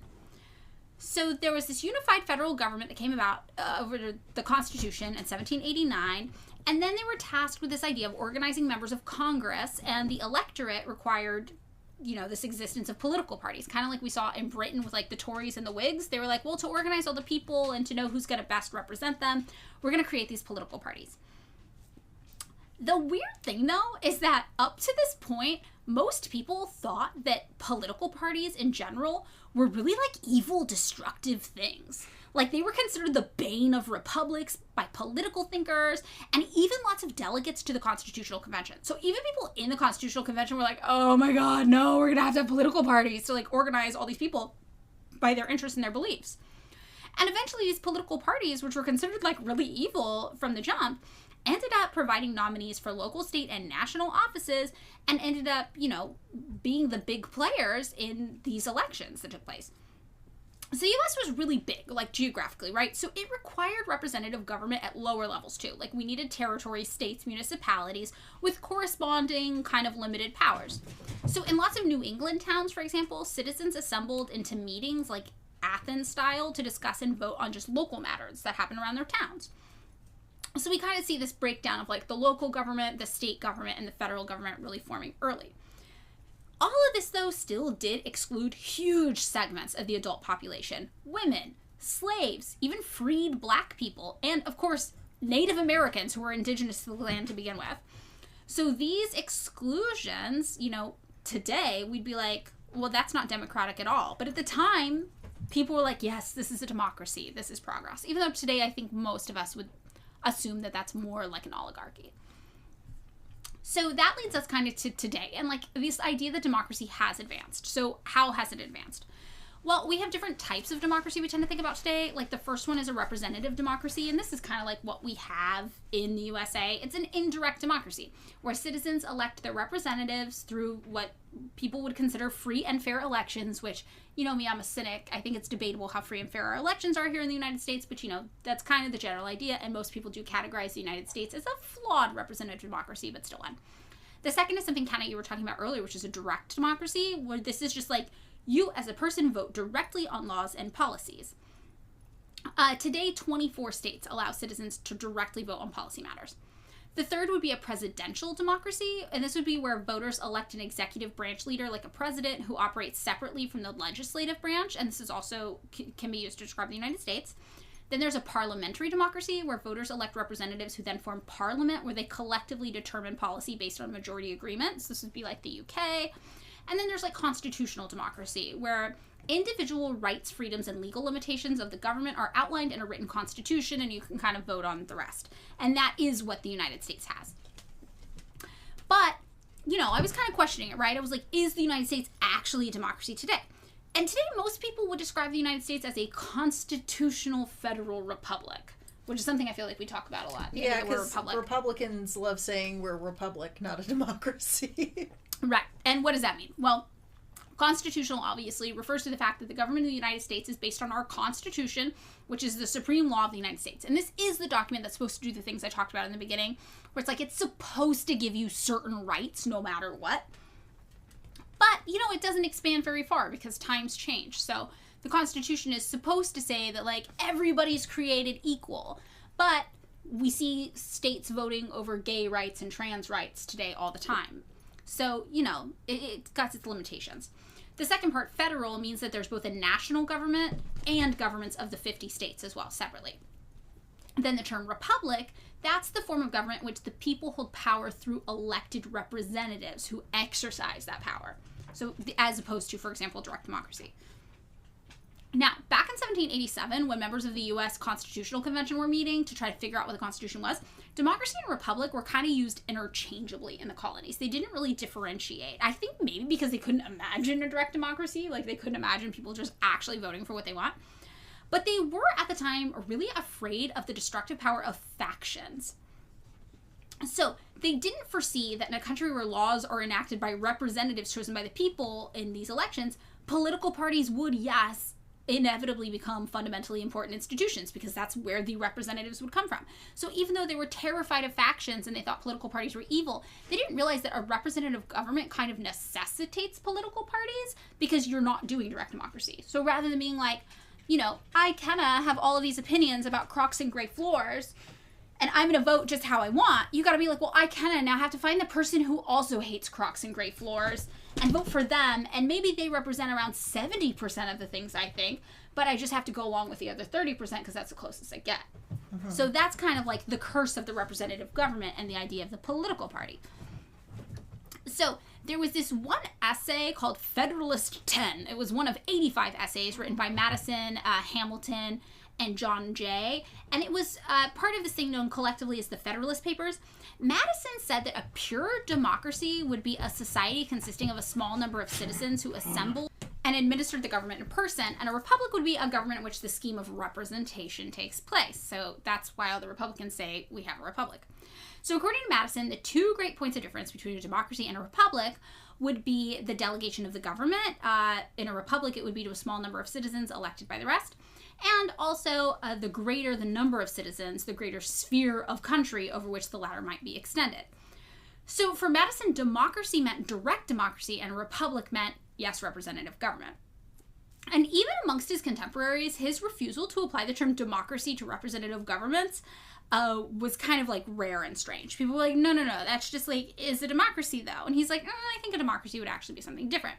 So in November 1787, only 2 months after that Constitutional Convention adjourned, James Wilson, who's one of the signers of the Declaration of Independence, proposed this new classification. And he was like, the three species of government, which, interesting use of the word species, are the monarchical, aristocratical, and democratical. In a monarchy, the supreme power is vested in a single person. In an aristocracy, by a body not formed upon the principles of representation, but enjoying their station by descent, or election amongst themselves, or in right of some personal or territorial qualifications. And lastly, in a democracy, it's inherent in a people and is exercised by themselves or their representatives. And around this time, also French political scientist Tocqueville, do you remember him? Mm-hmm. Alexis de Tocqueville, asserted in no uncertain terms that the country he was looking at was a democracy. And he said, this is the world's first representative democracy, where the fundamental principle of government is the sovereignty of the people. And his estimation of the American system of government reached a huge audience in Europe and beyond, because he had this 4-volume study called Democracy in America that he worked on from 1835 to 1840 that was just like distributed everywhere. So non-democratic practice of representation kind of became the key to this all functioning in the United States. Like, in the early 19th century, this French author, de Tracy, who was the inventor of the term ideology, insisted that representation had rendered obsolete the doctrines of both Montesquieu and Rousseau, both of whom had denied that representative governments could be genuinely democratic. Which, bold claim, because I think now I'm more inclined to agree with Montesquieu and Rousseau. Like, I don't think they can be genuinely democratic, because like we talked about, Kenna, if you want to vote for the person who hates gray floors and Crocs, they might also love something you hate. Yes. Like, The Roman Empire. And then you're like, well, fuck, I guess I go with the Roman Empire, chick, because at least we have the same feelings about the floors and the Crocs, right? It's not intrinsically representative, is what I would say. But, you know, around the 19th century, looking at the success of the United States, De Tracy, the inventor of the term ideology, was like, nope, they were wrong. It's so perfect, it is genuinely democratic. Then in 1820, the English philosopher James Mill proclaimed the system of representation to be the grand discovery of modern times, in which the solution of all the difficulties, both speculative and practical, will perhaps be found. And one generation later, his son, the philosopher John Stuart Mill, concluded in Considerations on Representative Government in 1861 that the ideal type of a perfect government would be both democratic and representative. So, the United States does this, and everyone's like, whoa, this is perfect. I can't believe you guys did something so perfect. Congrats, you solved it. It's done. But we know it's actually not perfect here. And a lot of people don't get represented. And it's not working as well as people would like it to work, right? So the first thing we have to look at is who is voting in the United States. And we know that in the United States, voter suppression is rampant. And one of the biggest victims as a community of voter suppression would be the Black community. And there's a history of this legally. Like, Black Americans were prevented, both by legal and illegal means, from voting and other forms of political activity, primarily in the South, but also in other areas of the country, until the Civil Rights Act of 1964, right? And even then, it didn't do away with it completely. Today, voter suppression in Black community still persists.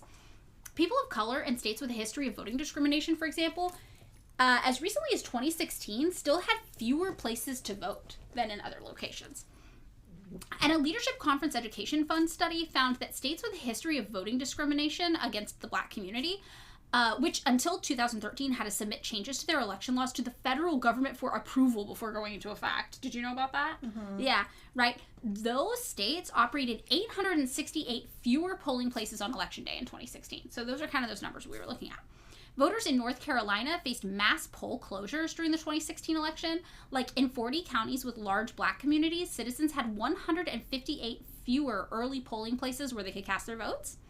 It also reduced the number of polling places, like, all throughout the South, and that led to longer lines and wait times, which, you know, we talked about this. You don't get the day off work. I think you get the day off work, but it's not paid.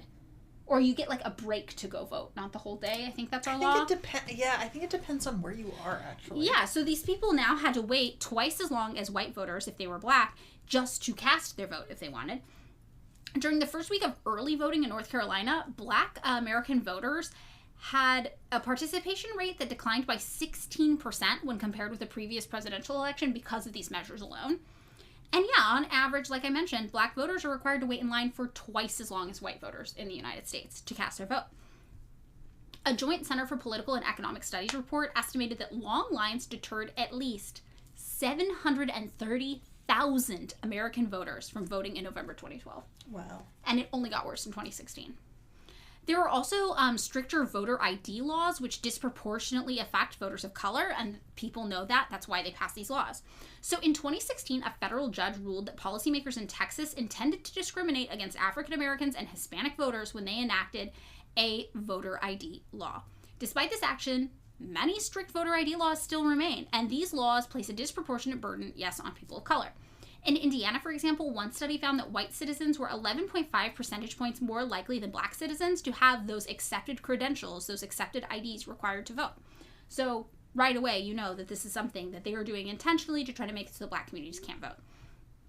Also, the purging of voter rolls regularly unduly targets people of color. When they're like, oh, we're getting rid of old data on the poll, or on the, what are they called, like the rosters of registered voters? Yes. Yeah, so this is done under the guise of preventing illegal voting, but several states have removed names from voter registration lists, just saying that they're like cleaning it out. And this ends up being an illegal purge that disproportionately targets communities of color. So like in 2012, Florida's governor and secretary of state compiled lists with limited and often outdated citizenship information for more than 180,000 people suspected of being non-citizens, and then threatened to remove them from the voter rolls. Approximately 87% of those whose eligibility was questioned were people of color, And during the 2016 presidential primary in New York, Hispanic voters were disproportionately removed from lists in a purge that affected more than 120,000 people. Whoa. Yeah, because they just tried to be like, your name sounds Hispanic. Are you really a citizen, sweaty? I don't think so. And just remove you from the thing. So you'd go to vote. You're not even registered, so you can't. Also, voter registration in general is pretty weird. Yeah, you, like, do it at the DMV? Kind of? Kind of. Another group of people who are regularly kind of prevented from voting in, like, a convenient way are felons. Mm-hmm. So some people can't vote after being convicted of a felony, depending on the state, or if they're currently serving time for some sort of crime. As of 2022, laws in 48 states do ban people with felony convictions from voting, which is major. Wow. Yeah, and again, you have to think about this. Like, the people who are disproportionately accused of crimes, regardless of whether they committed the crimes or not, tend to be people of color because of over-policing and misidentification. So getting a felony conviction means you lose your personhood in the eyes of the state in a lot of places. You just cannot vote. You don't get a say in how anything goes. So in 2022, an estimated 4.6 million Americans, representing 2% of the voting age population, were straight up not able to vote because of these rules or policies about people who've been convicted of crimes. And a lot of these date back to, like, the post-Reconstruction era. So yeah, it was always a way to try to get people of color, and especially black people, not to vote, since the carceral and police system disproportionately targets black people, and especially after the 13th Amendment was passed ending slavery. So 1 in 19 black Americans of voting age is considered disenfranchised, meaning they're not able to actually vote in a convenient way. And this is a rate that's 3.5 times that of somebody who is not black living in the U.S. Among the adult African American population, 5.3% is disenfranchised compared to just 1.5% of adult non-African Americans.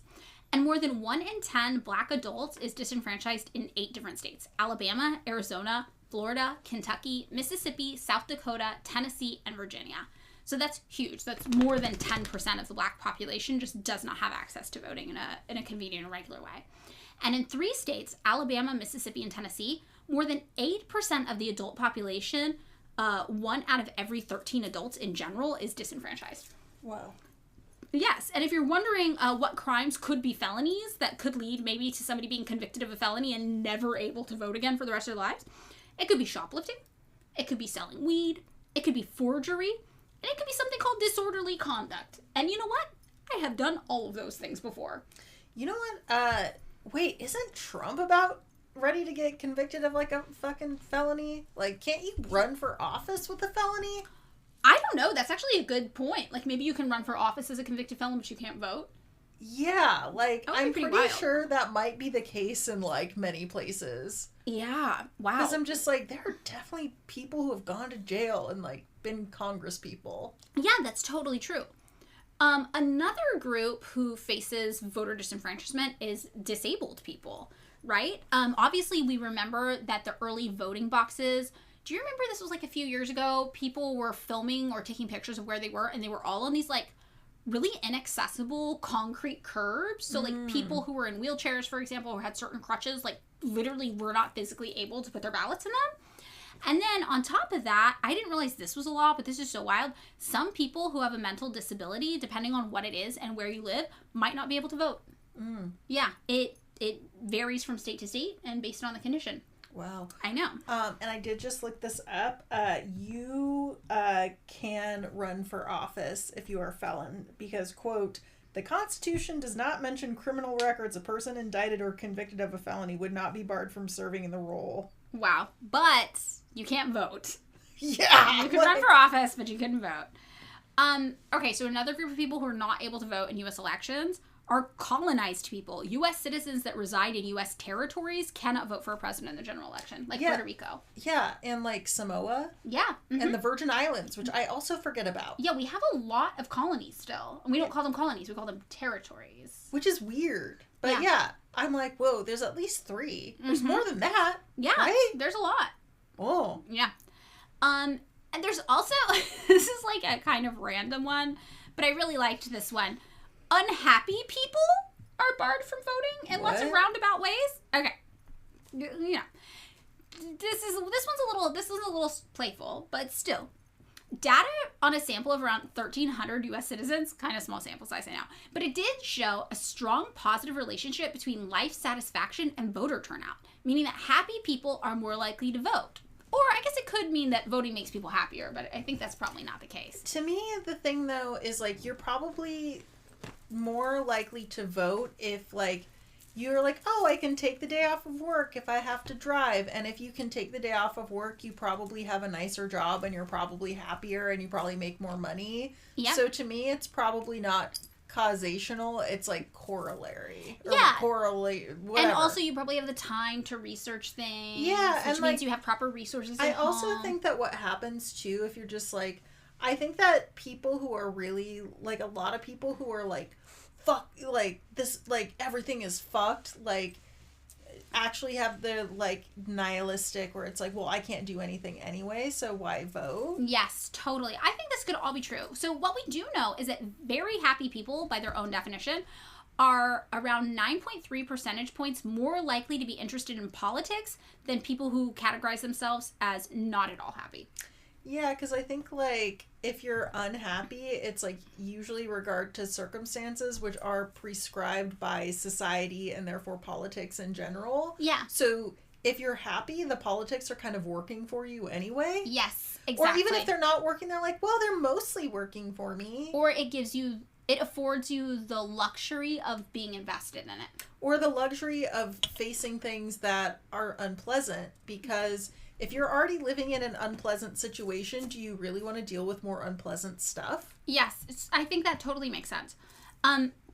Also, researchers found that a 1-point increase in life satisfaction correlates with a 2% increase in how likely you are to vote in an upcoming election.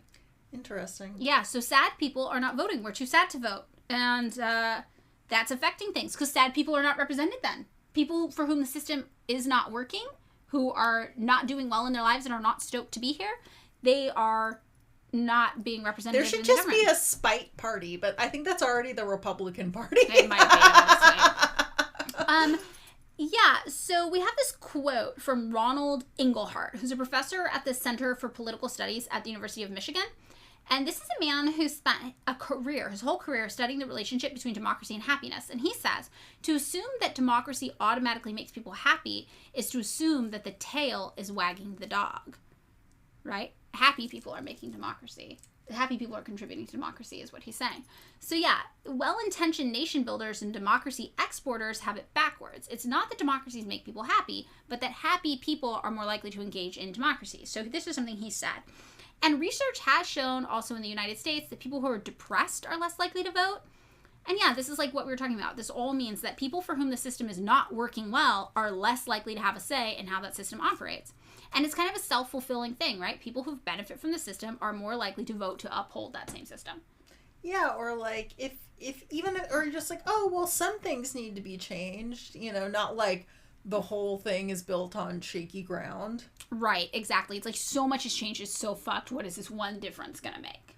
Yeah, and like, yeah, but also too, it's like, if you were seeing this from another angle, if like people are taken care of, like their basic, you know, Maslow's list of needs or whatever, you know, if you have basic safety, food, housing, like you're feeling good, then like I'm like, yeah, you know what, I want to make things even better, right? Like if you're gonna see it from like a positive point of view, like if like then people feel empowered because they have the energy to do research, to think about things, to talk to people, because to me it's like sometimes researching, talking to people, all that stuff, it's like it's exhausting. It's a lot. And it's if you've already like, damn, I've just like worked a ton, I had to do like, if you have like anything hampering your life out of like normal American society, like you're fucking tired. Yeah, no, it's totally true. I think that makes sense. Yeah, it's just like people who are struggling the most in our system do not have the energy to try to engage with it because they're just trying to make it through their day. There's also like the oppression of people who are maybe not as educated on things. And this is a really interesting one because the fact is that people in power in the United States have always feared like the ignorance of the populace, you know, like I don't know, basically, like, the people who think of themselves as very smart and capable of controlling things have always been afraid of who they consider to be, like, the poor, hapless, idiotic masses casting their vote, right?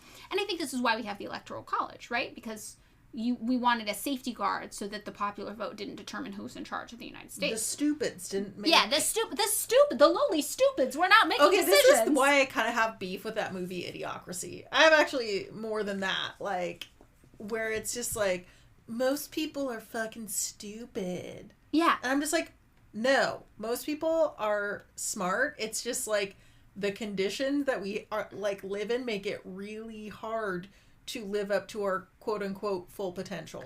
Yeah, it's like you're so distracted with other shit. Like, I say this all the time. I always am just like, oh, like, I'm such a fucking idiot. Like, all the time. And it's freeing. It's freeing to have that thought of yourself, because then you're like, I'm allowed to make mistakes. But I'm an idiot. But also, like, yes, we are allowed to be, it's almost like respectability politics. Yes. Like, nothing has to be, like, fucking smart. It just has to, like, be nice and work. Yes, exactly. That's my whole thing. You're allowed to be wrong if you're nice about it. Also, and you're allowed to be rude if you're right, but you can't be both right. Actually, you know what I remembered going back to Crocs? The costume designer for the movie Idiocracy chose everybody to wear Crocs. This was before Crocs got really popular because they thought it was the stupidest shoe ever. Oh, little did they anticipate, like, a hipster sense of irony. Being like, I will wear this stupidest shoe and I will make it fashionable, and now they are fashionable. Yeah, but anyway, that is why I kind of have a problem with that movie, Idiocracy. No, I think that movie is so, I mean, I think it's, you know, it's like the people who are like, I'm a sapiosexual, I'm attracted to intelligence, and it's like, okay, you're not that intelligent then, honestly, because what does that even mean? How do you even monitor or gauge somebody's intelligence? Like, well, also because some people are good at so many things and bad at others, or, you know, it's like, the smartest person I know, one of the smartest people I know is my boyfriend, because he's able to, like, learn information so quickly. Like, something can be a totally new concept to him. You'll explain it once, and he'll be like, no, I get it. And for a while, I was like, do you really get this thing I just explained to you? And he's like, yeah, I get it. And he'll explain it back flawlessly. But when he sends text messages, he uses all the worst spelling, and all the grammar's all wacky. And, like, if you didn't know him, you'd be like, oh, this guy, like, maybe he's not that bright or something. But it's like, no, he's actually really, really intelligent. He's just bad at spelling and grammar. Like, we won't even get, because we've done this before, like the IQ test being racist, all these like personality tests being fucking racist. You cannot gauge how intelligent somebody is. You just cannot. It's impossible. Yeah. So there are a lot of elites even now who are like, oh, we can't let the stupids vote. And here are the examples they give for why. Okay. They're like, oh, like a third of American voters in one poll thought that from each according to their ability to each according to their need was from the Constitution, but it was actually from Karl Marx. Yeah, who cares? Yeah, but I was also like, that's pretty sick, honestly. And also, it's only a third of American voters. So we're like, I don't know, it's some dead white guy who had a theory about how shit was going to work. That's pretty close. Yeah, when people are like, people can't even memorize the Constitution anymore. I'm like, bro, you memorize the Constitution? Like, yeah. I'm fucking Abe Lincoln? What? Yeah. 7 years ago. That's right. I know that's not the Constitution, but whatever. Oh yeah, that's his speech he gave after the. Why do people think that you have to memorize this shit to be smart? It's just rote memorization. It is, yeah. Okay, so also the people who are like, those stupids can't vote, they are mad that a third of people can't name one of the three branches of the U.S. government, which, like, I feel like I'm like legislative, executive. Judicial? It's judicial, yeah. Yes. But also, like, damn, 2/3 of Americans are out there just able to pull these up on the spot. That's pretty impressive, honestly. Yeah, I got a bad memory, and also, like, you know, I think that people don't realize, like, kids, like, this is stuff you learn in school. Yeah. And, like, because of, like, fucking teaching to the test, like, all this there's a bunch of shit going on where it's like, yeah, like, we're not learning, like, quote unquote, what you're supposed to. Yeah, and also, like, I knew this stuff, but it wasn't super relevant in my life, so I pushed it out for shit that was more relevant. Yeah, like... What does that say? That it's like, well, yeah, it's not really relevant that there's the names of the three branches of the United States government. Maybe that means the United States government isn't really relevant in my life, and it's kind of failing me. Yeah, also, like, to me, it's like book smart, like, using that as a measurement of someone's intelligence is really, it seems icky to me. It is to be super. like, It's really eugenics-y and gross. because there's some shit, like, I am bad, like, I'm not great at math. Like, you see me at work pulling out a calculator when everyone can just be like, what's 17 plus 14? And I'm like, Yeah, but we all have different strengths. That's the thing. So, all right. So basically, a lot of people who are very impressed with themselves are terrified that the stupids in America might be able to vote. So there actually have been steps historically taken to try to restrict who can vote based on that, like, very, like, white Western man idea of intelligence, like an IQ test or something. So in 1855, for example, Connecticut introduced a literacy test for voters. Yeah, a New York Democrat was like, hey, I think this is fucked up in 1868. And he said that if a man is ignorant, he needs the ballot for his protection all the more. Like, somebody who doesn't know how to read, that's the person who needs to be represented, because we got to figure out what system failed this person so that they can't read. We need to hear from them. Yeah. So that was kind of this person's outlook. And I'm like, that's Also, pretty smart. maybe there's a reason, like, a legitimate reason they can't read. Yeah, but from that, for the next 50 years, literacy tests spread to almost every part of the country as a requirement to vote for a while until they were outlawed. Also, in the South, racists were able to circumvent the 15th Amendment, and they were able to disenfranchise black voters even more. And even in New York, for example, a 1921 law required new voters to take a test if they could not prove that they had an 8th grade education. So it was like, you either bring, like, a diploma being like, look, I graduated 8th grade, or you have to take a test at the polls to vote. That's stupid. Yes, and 15% flunked. Fuck, I think I might flunk an 8th grade test. That was a long time ago. Oh my god, when I think about taking the SAT again, like, I'm like... I would have no clue. But the wild thing is, I have gone through college, like, I have taken math up to calculus, physics, like, I literally have, but if you sat me down again, I would be like... I would not remember calculus. I was like the youngest person in my school district to take AP calculus. I would not remember any calculus. I mean, it's just not relevant in my life. But I can figure out math on the job. Yeah. Like, some of the, you know, like, we need some of the stuff for work, but, like, it's stuff you learn on the job. That it's like the math that you remember. It's like, I don't need to know. For some reason, there was a lot of problems involving catapults in my higher level, like, math classes. And in my adult life, I have never needed to know how long a catapult will throw something. But, you know, I did think about this. I was like, if shit hits the fan, you know, zombies, civil war, maybe I do need to know how far a catapult will throw things. That's all you. I'll make a Excel spreadsheet keeping track of the fatalities. That's my set. I'm like, I guess I'm working on catapults now. Yeah, it's wild. But, okay, so these types of voter literacy tests, they were not banned by Congress until 1975. Holy shit. I know, which means, like, our parents grew up in a place like this. I have friends who were born before that. Yeah, no, exactly. My mom was born in 1966. Yeah. So, her parents were subjected. My grandparents were subjected to this. Yeah, so this is obviously, like, one of the problems with our democracy, right? Because it's like, well, who are the people who are allowed to vote? And, you know, we're trying to bar a lot of people from it. The other thing is that thing that some of the people at the Constitutional Convention were concerned about, like, the political party system and how it leads to factions and doesn't actually represent people really well. Well, we kind of have the same issue to contend with today, right? Factions are dangerous, right? And back in the day at the Constitutional Convention, they were arguing that this was for a couple of reasons. Madison, for example, said, by a faction, I understand a number of citizens, whether amounting to a majority or minority of the whole, who are united and actuated by some common impulse or passion, or of an interest adverse to the rights of other citizens, or to the permanent and aggregate interests of the community. So basically, like, when I think about this, you can think about, for example, billionaires and mega corporations who now today in the US literally write our laws via lobbying, right? So these are people who are a number of citizens who are a minority of the whole, who are united and bound together by a common interest that is adverse to the rights of other citizens. They're like, well, we don't want to ban the chemical in Skittles that every other country banned because it's a carcinogen. We don't care if people get cancer. We want to sell Skittles just the way they are. So we're going to get together and we're going to try to pass laws to make it so that this one carcinogenic chemical or element that's illegal everywhere else is still legal in the United States. So that would be an example of people getting together who make foods that have that one component in it, for example, lobbying to try to make it so that American consumers can consume that product and still be exposed to carcinogens. And that would be like an example of what Madison was talking about. That's just the first one I thought of. Can you think of any examples? Something like that? I mean, like guns. Yeah, something like guns. Or like, war appropriation, military appropriations. Yeah. The Koch brothers. Like, what is it called? Like Alec, who like literally writes bills for like Congress people.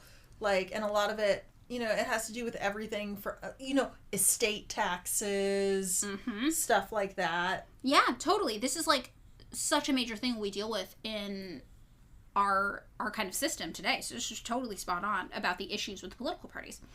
So the second thing is that historical experience shows that prior to the 18th century, factions existing, and factions, would be like our political parties, in a democracy or republic tended to undermine the stability of the government. So basically, Madison said the instability, injustice, and confusion introduced into the public councils by factions would have been the mortal diseases under which popular governments everywhere have polished. So basically, have perished, sorry, not polished. Basically what he's saying is like, hey, it makes it really hard to get things done. Like, you have people fighting all the time, you can't just get something done. Like, say you have like one goal and everybody's arguing and just we can't get the one goal done. And the thing I think about with this in our U.S. government is like government shutdowns because we can't agree on a budget. And then all of a sudden our whole government shuts down. Well, to me, it's like also like the Republicans want the government to shut down because they want people to rely on private corporations for shit. Yeah, totally. And like, I mean, a bunch of other reasons, but I think that like, the famous like Grover Norquist quote, I think it's him, who's like, we want the government small enough to drown in a bathtub.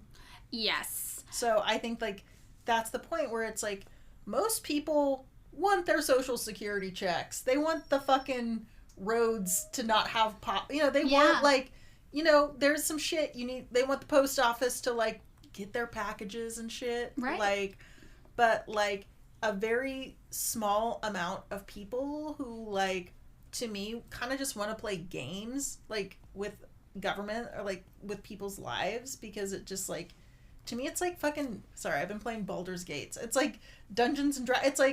It's like you're just fucking around. Yeah. Or it's like, or they have real interest where they're like, oh yeah, it like benefits me because I own stake in a big military company. I own stake in a company that, who knows? I mean, these are not like real examples, but these are like, I'm sure there's examples of people like, oh, I own stock in like companies that do that work in prisons that are private company. It's like shit like that where it's just like, it's very admin, or it's just like, oh, I work for a nonprofit group, and if we get this, if we do the work instead of the government, we'll make money for it. Yeah. And I'm using nonprofit, Yeah, it's whatever. shit like that, Examples. No, this is totally true. I think also an interesting thing about the overreach of the two-party system in particular is that now we're in a place where there are such small differences between the Democrats and the Republicans. To me, the main difference between the two is literally just abortion rights, but also recently, the Democrats had the opportunity to codify Roe v. Wade, and nobody did it. So now I'm like, well, you can't even trust that the difference between the two parties is abortion rights anymore. So really what you see is it's now the special interests of the Democrats and the Republicans, who are the politicians in those categories, who are all just rich people. So now the Democrats and the Republicans are all the rich people, or the moderately well-off people, and now their interests are like both aligned against the people. The Democrats, though, are nicer.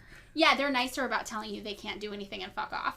Yeah, the Republicans are just like, fuck off! I will say that when a Republican is president, it seems to embolden the bigotry from everyday people a little more. Yeah. So I will say that is something I have noticed, but I'm also not a person who experiences much marginalization or oppression, so I'm speaking as a person who's like, very straight cis passing, and I'm white, I'm now middle class. I was poor before, but I did seem to notice that when a Republican is president, just average people on the street are a lot more comfortable being bigots, but I don't know if that's accurate or not. I would be interested in people who experience more marginalization or oppression than me saying here's the thing, like though, it's like, even though we're just like, they're both bad, like, there is one party that is actively telling people to shoot other people. Right, that's totally true. Even though the Democrats suck, they're they're not really contributing to, like, people getting shot. I mean, they are via the military-industrial complex. That, but I mean just, like, random violent people showing up at school board meetings, mass shooters, like, stuff like that. Like, there is a lesser of two evils here, they're just letting everybody down.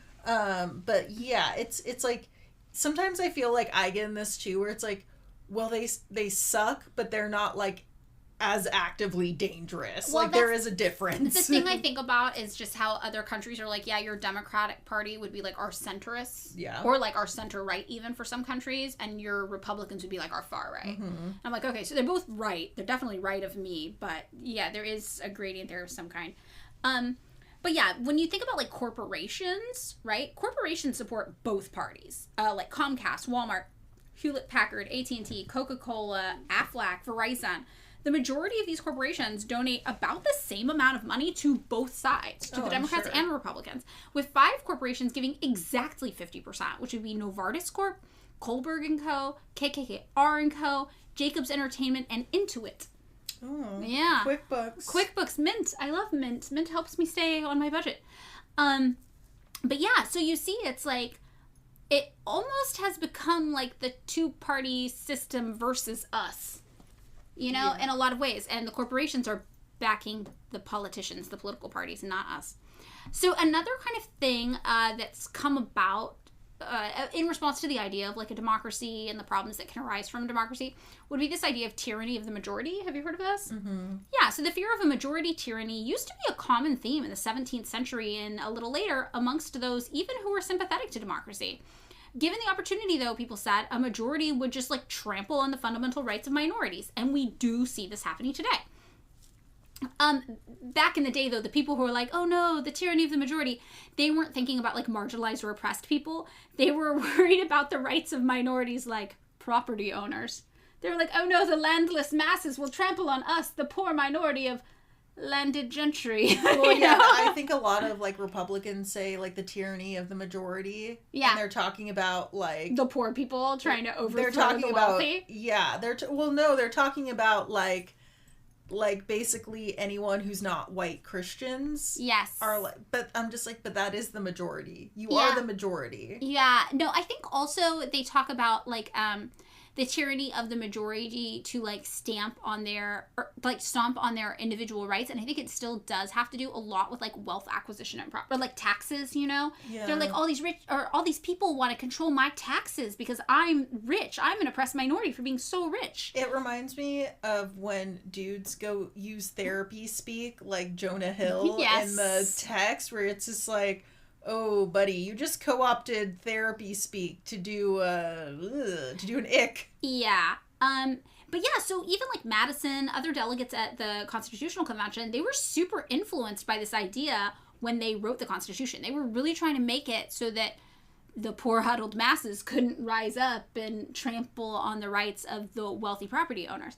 But we do see that even though we have a Bill of Rights, right, today in the United States to supposedly ensure human rights, we still kind of struggle with this idea, not against the rich people, they're not the victims, but against marginalized people, like especially around like queer and trans people, right? This is like a moral panic going on about trans people today, and the majority is trampling on the rights of trans people, the few, because, I don't know, of like political propaganda and fear, right? So Jason Brennan actually said, democracy is the rule of the ignorant and the irrational, and all too often it falls short. This is one of those guys who's like, democracy isn't working. We just need a few smart people in charge. And it is an interesting idea. I'm not going to say it's a good idea, but he says, wide range of social science research shows that political participation and democratic deliberation actually tend to make people worse, more irrational, biased, and mean. And I could actually see this in the context of like political propagandizing that happens in the US and like advertising maybe like our specific electoral system. So Brennan is arguing for a new type of government, which is called an epistocracy, which is the rule of the knowledgeable. This is something you remember that people were talking about before. The philosopher king. He wants the new philosopher kings. He's like, it's going to be better than democracy. We want a government of sapiosexuals. But obviously critics are like, how are you going to figure out who's knowledgeable? This is like way too subjective and rife with bias, because it is. We're going to scan their brains. But he's like, well, what if you think about it more from a social justice perspective? He's like, what if you excluded white voters from voting about what poor black people need? And I'm like, oh, that's actually a good point. He's like, you might end up with more like egalitarian and equitable crime and policing, or like crime measures, like safety measures and policing and judicial systems. If you were just like, damn, black people are really getting fucked over by the system. How about white people don't get to vote on what happens to black people? And I was like, oh, that is kind of an interesting idea. And there's this other guy, George Katub, who is from Princeton, and also Brennan's from Princeton too. And he says, where democracy exists, there will be individualism. The historical record shows that democracy inevitably engenders individualism. So he's kind of on the same page. He's kind of like, well, democracy makes everybody just like, my opinions are the most important. Me. What I think matters. And I'm like, okay, this is an interesting critique of democracy. I'm not going to go out and say it's like the right one, but there are certain things where it's like, yeah, maybe white people shouldn't get to vote on what happens to black people. You know, maybe white people shouldn't get to vote on what happens to indigenous people. And I'm like, that's an interesting idea. And I will say, to their credit, it is true that majority rule has led to some horrifying voting results. Like on November 2nd, 2004, for example, Arkansas voters approved Amendment 3, which was a state-initiated constitutional amendment that prohibited the recognition of same-sex marriage, as well as anything identical or substantially similar to marital status in the state of Arkansas, right? This is something we talked about before, the same-sex marriage thing. Not to be like a devil's advocate, but to me, if we were talking about the majority of people actually don't vote, how are we to know that that's the majority rule? Right, that's true, too. Because we actually can't know because we've never, like, if... To me, it'd be an interesting experiment to be like, okay, like, because when you do polls, people are way more liberal, way more progressive. Yeah. Like, on the whole, actually. Like, most people support gay marriage. Most people support, like, it's actually just because of our landscape. It's a loud few who are it's kind of the tyranny of the loud assholes right now. It kind of is. Like, if you think about all the people showing up to, like, school board meetings and stuff, it's just people who are just assholes who you don't want to deal with, so you kind of just capitulate. Or, like, okay, so I have this other example here, which is voter-elected state senators in Oklahoma. They voted just this year to prohibit trans students from using bathrooms.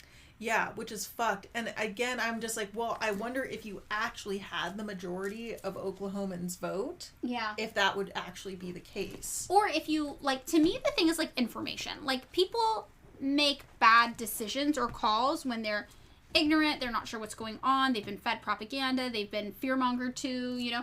Like, I think that people at their fundamental level are, like, byproducts of their communities and their societies and the input. Yeah, it's just like, what to me also too is like, what is like, I'm not an anthropologist, this is not my background, but I'd be curious to know, like, what comes about from, like, culture and what is, like, political, you know, institutionalized. Like, what is ground up, what do we think is proper in the world versus what those in power are saying what is proper. Right. But yeah, I'm just curious if, you know, if it was a real a real direct democracy, majority direct, like as democratic as you could get, if the majority would actually do that. Right, I would just or be if you had a curious stronger Bill of Rights that protected people. like, to me it's just like, if you had a strong Bill of Rights that, you know, I think that the majority of people, you know, I can't speak for everywhere or everybody, but I would be curious to know, just knowing the stats, that most people, when you pull them, are more progressive. Right.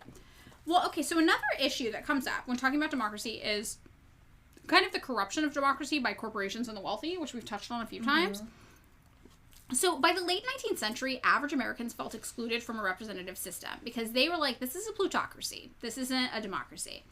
And overall today, only 19% of Americans believe that the government is run for all citizens, and only 19% trust the government to mostly do what is right. Corporations, on the flip side, now spend around $2.6 billion a year on reported lobbying expenditures, which is more than the $2 billion we spend to fund the House of Representatives and the Senate combined. So this gap has been widening since corporate lobbying began to regularly exceed the combined House-Senate budget in the early 2000s. Like, it's getting worse and worse. So what you have now is you have more money being spent in lobbying to support corporate interests, And more average Americans are like, hey, this government doesn't seem like it's for me. Who is it for? And the answer obviously is that it's for these corporations who are lobbying to write our rules and our laws that govern us here in the US. So today, the biggest companies have upwards of 100 lobbyists representing them, allowing them to be kind of everywhere all the time in government. For every dollar spent on lobbying, large corporations and their associations now, for every dollar spent on lobbying by groups like labor unions or public interest groups, because lobbying isn't always corporate. Sometimes it can be somebody who's like, hey, I'm an advocate for disability rights, and I have this group where we lobby for certain laws that are better for disabled people, or labor unions, whatever.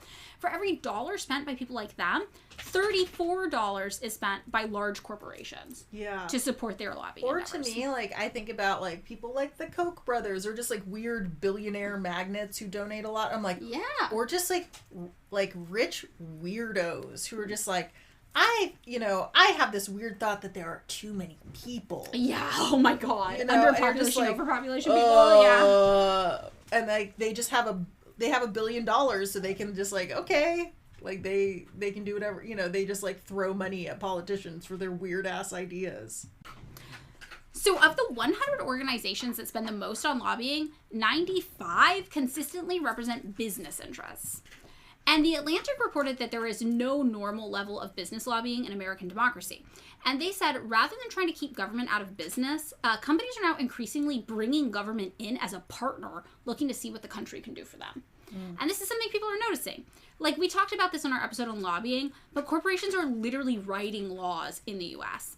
Like, USA Today and The Republic found at least 10,000 bills almost entirely copied from model legislation that was written by corporations, and these bills were introduced nationwide in the past 8 years, and more than 2,100 were passed into law.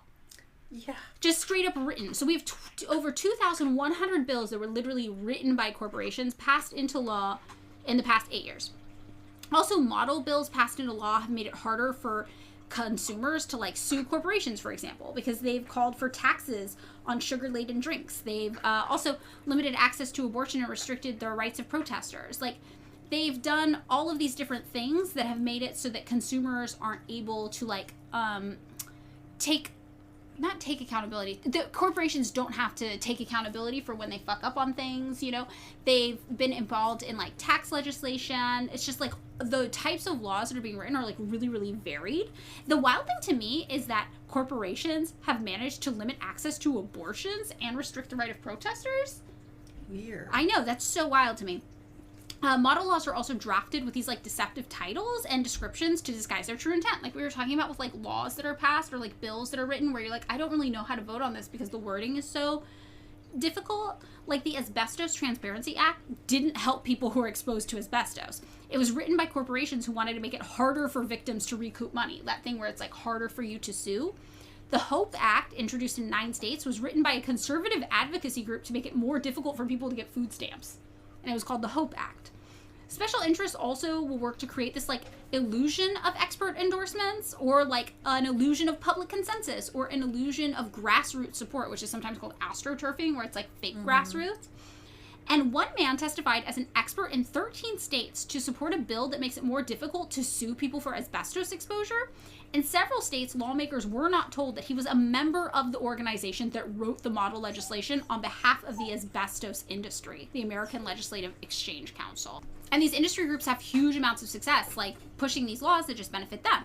Like, out of 4,000 measures that were analyzed by USA Today and Arizona Republic in one kind of time period, one that passed in Wisconsin limited pain and suffering compensation for people who were injured in nursing homes.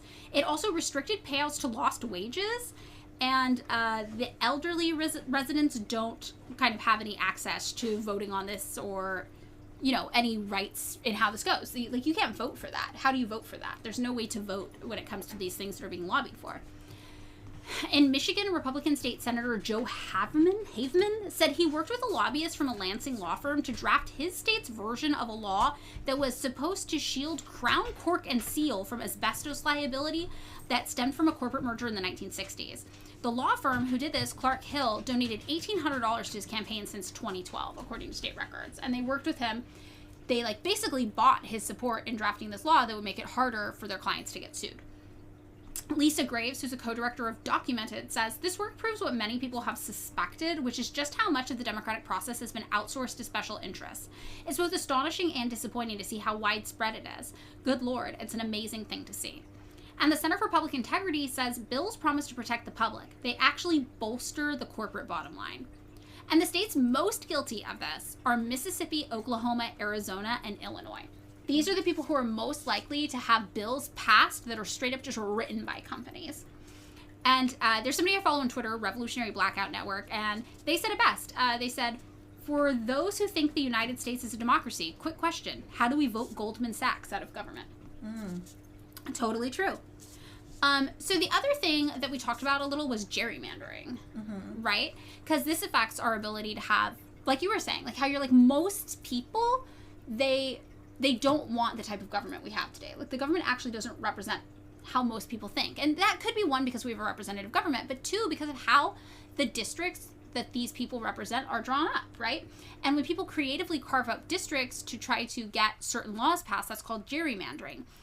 So basically, some democratic countries or counties or areas will divide their territories into these electoral districts.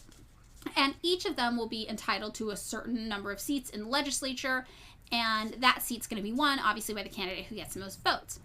But it is possible to gain a seat with less than a majority of votes based on how you're carving up these areas where people are voting in.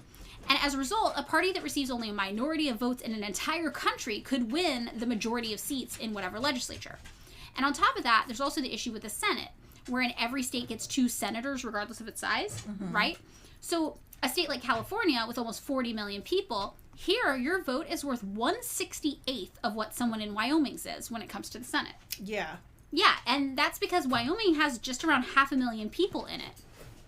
And the Senate is major because that's the thing that passes the bills and resolutions and amendments and treaties about things like gay marriage, for example, or trans rights. And it's also the people who confirm the Supreme Court justices, who decide what our laws in general actually are. So in terms of proportional power, that means that a person living in Wyoming has 68 times more influence over those things in the United States Senate than a person in California does, which is wild. Like, that's just so wild. And that's the type of stuff that can mean that how our government is set up is not representative of the majority of people. And when it comes to the president, like we talked about, we have this thing called the Electoral College, which actually elects our president here in the U.S. They're representatives who act based on what certain states want. And in 2008, on average, a state was awarded 1 electoral vote for every 565,000 people, but Wyoming had 3 electoral votes and only 532,000 citizens, corresponding to 1 vote for every 177,000 people. That meant that Wyoming had 3.18 times as much power in the 2008 presidential election as the average American did. Wow. Yeah. Pretty wild. Districts are also gerrymandered, like we talked about, so that populations are cut up to give some parties more influence than others. So in Alabama, for example, in the special Senate election of 2017, Democrat Doug Jones won the statewide popular vote by 1.5 percentage points. But the only district he won was the 7th, because it was 63% black. So he ended up losing. Without all of these weird gerrymanderings, right, Alabama's 7-member House delegation could have had a second Democrat on it, and potentially a black Democrat, because Doug Jones was a black Democrat, in addition to Terry Sewell, who was already there. For a state that's 25% black and 34% Democratic in 2016, that wouldn't be a crazy outcome. That would be totally normal. But because of the way the districts were cut up, even though he won the majority of the popular vote, he only won 1 district, so he lost. Also, in Austin, Texas, in 1 congressional district, it would end up being like really, really Democrat, how it should be, like based on the population. But the Austin area in particular is chopped up, and kind of all the districts are shaped really strangely to create 6 different districts, and only 1 tends to go Democrat, even though the city overwhelmingly is more blue. So just these kind of interesting ways that you cut the data. So this is where we get to the point in the episode where I ask, if democracy is supposed to be a government by the people, and we know about all these issues in the United States that stand in the way, is the USA really a democracy? This is where kind of you always say the Republicans say it's a republic, right? Yeah. Yeah, so what people tend to say, though, like I mentioned early, is that people call the United States a flawed democracy. That's what people tend to call us. Because we do have more corruption issues in these regards than a lot of other places do. Okay, so if we're a flawed democracy, what makes a good democracy? And people tend to ask these 3 questions. The first one, is it free? Do people enjoy rights and freedoms and collectively have their voices heard? The second, is it equitable? Do people have similar opportunities and responsibilities while accounting for different circumstances? And the third, is it fair? Do the services and protections people receive match the concessions they're asked to make? And for all of our obsession with democracy, the United States has, yes, for the past 6 years, ranked as a flawed democracy according to the Economist Intelligence Unit's Democracy Index. The U.S., in fact, ranks 26th out of 167 countries in how democratic it actually is, usually due to low voter participation and kind of fucked up civil liberties. This is what people usually point out makes our democracy not so great.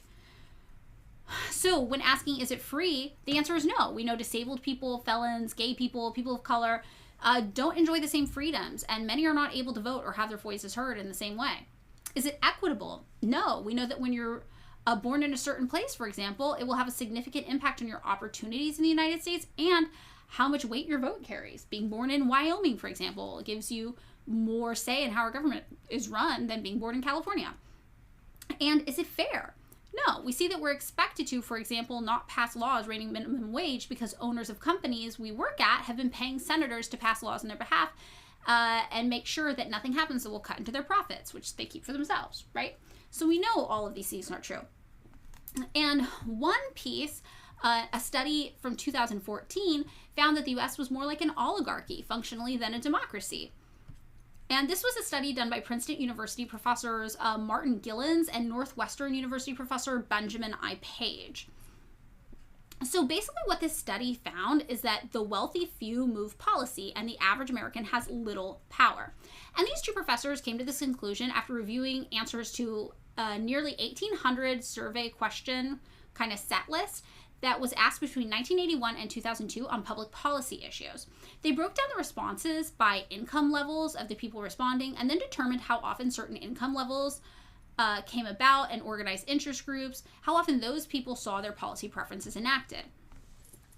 So these professors wrote in this study, a proposed policy change with low support among economically elite Americans, say 1 out of 5 in favor, is adopted about 18% of the time, while a proposed change with high support, 4 out of 5 in favor, is adopted about 45% of the time. So what they found is that people who are economically elite, the more on board they are with something, the more likely it is to pass by a huge amount, maybe 3 times the amount.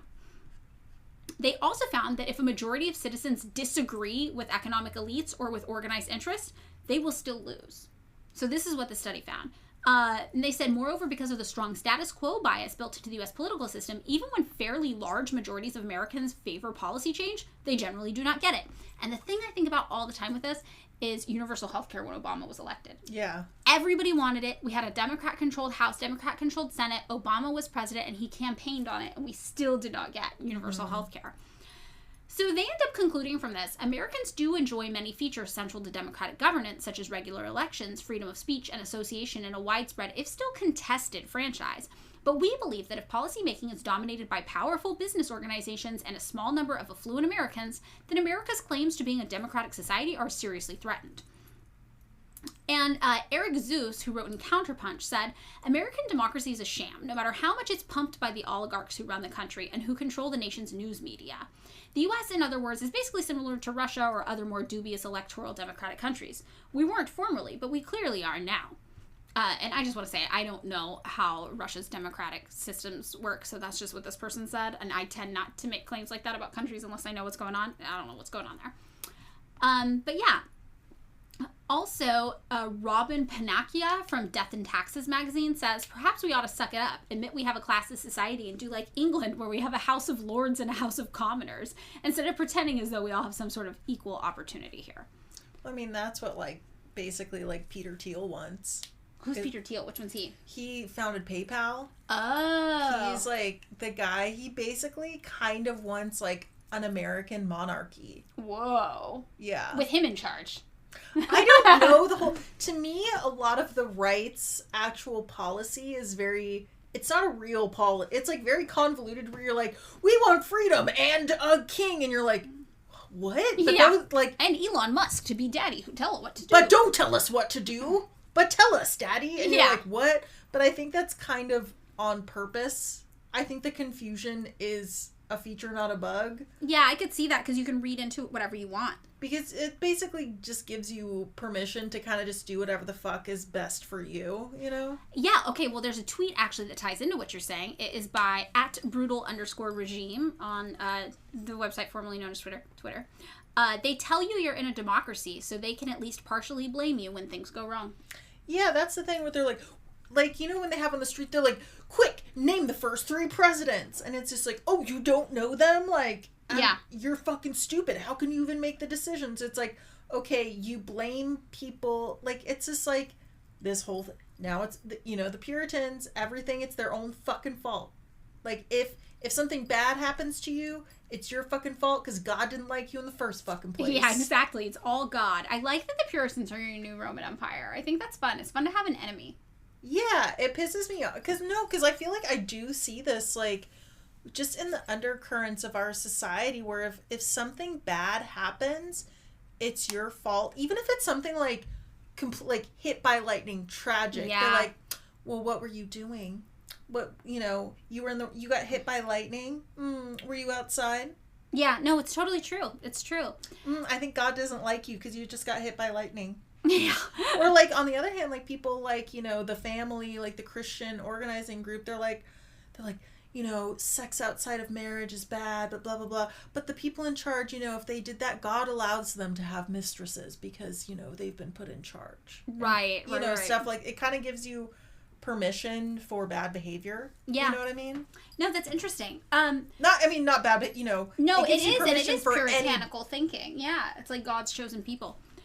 So the countries that are usually ranked as having the truest democracy are Norway, New Zealand, Finland, Sweden, Iceland, and Denmark. But this is all kind of based on that neoliberal capitalist idea of democracy. And one of the things that people always say is not democratic is any sort of one-party system. And a one-party system might be like a Marxist-Leninist state. So I wanted to talk about democracy and communism, right? Because democracy is supposed to be ruled by the people, and communism is supposed to be for the people. But all these communist countries on these indexes are constantly being ranked as not at all democratic. And what I find is there's a lot of like misconception about how democracy works under communism. So, you know, I thought it'd be interesting to talk about alternative forms of democracy that exist outside of the kind of like capitalist superstructure that most of the countries we think about exist in. So communism, obviously, in its intermediary form, socialism, which is the transition between capitalism and communism, they're often presented as being non-democratic or authoritarian because it's often misrepresented intentionally as being one person in charge of everything. But what's usually happening in a system of communism, of Marxist-Leninism in particular, is one political party represents the interests of the people and uses a representative to stand in for their interests. So in that way, communist countries are using a form of representative democracy, kind of maybe mixed with the epistocracy that Brennan was advocating for. Experts on the doctrine of Marxism are sometimes elevated through the ranks for their knowledge and then either elected into representative standing or promoted into non-elected positions based on, you know, kind of how much they understand and practice the doctrines. And Marxism is so often misrepresented that most people don't know that countries like China, for example, actually have more than one political party. You hear that all the time. China's like a one-party state, right?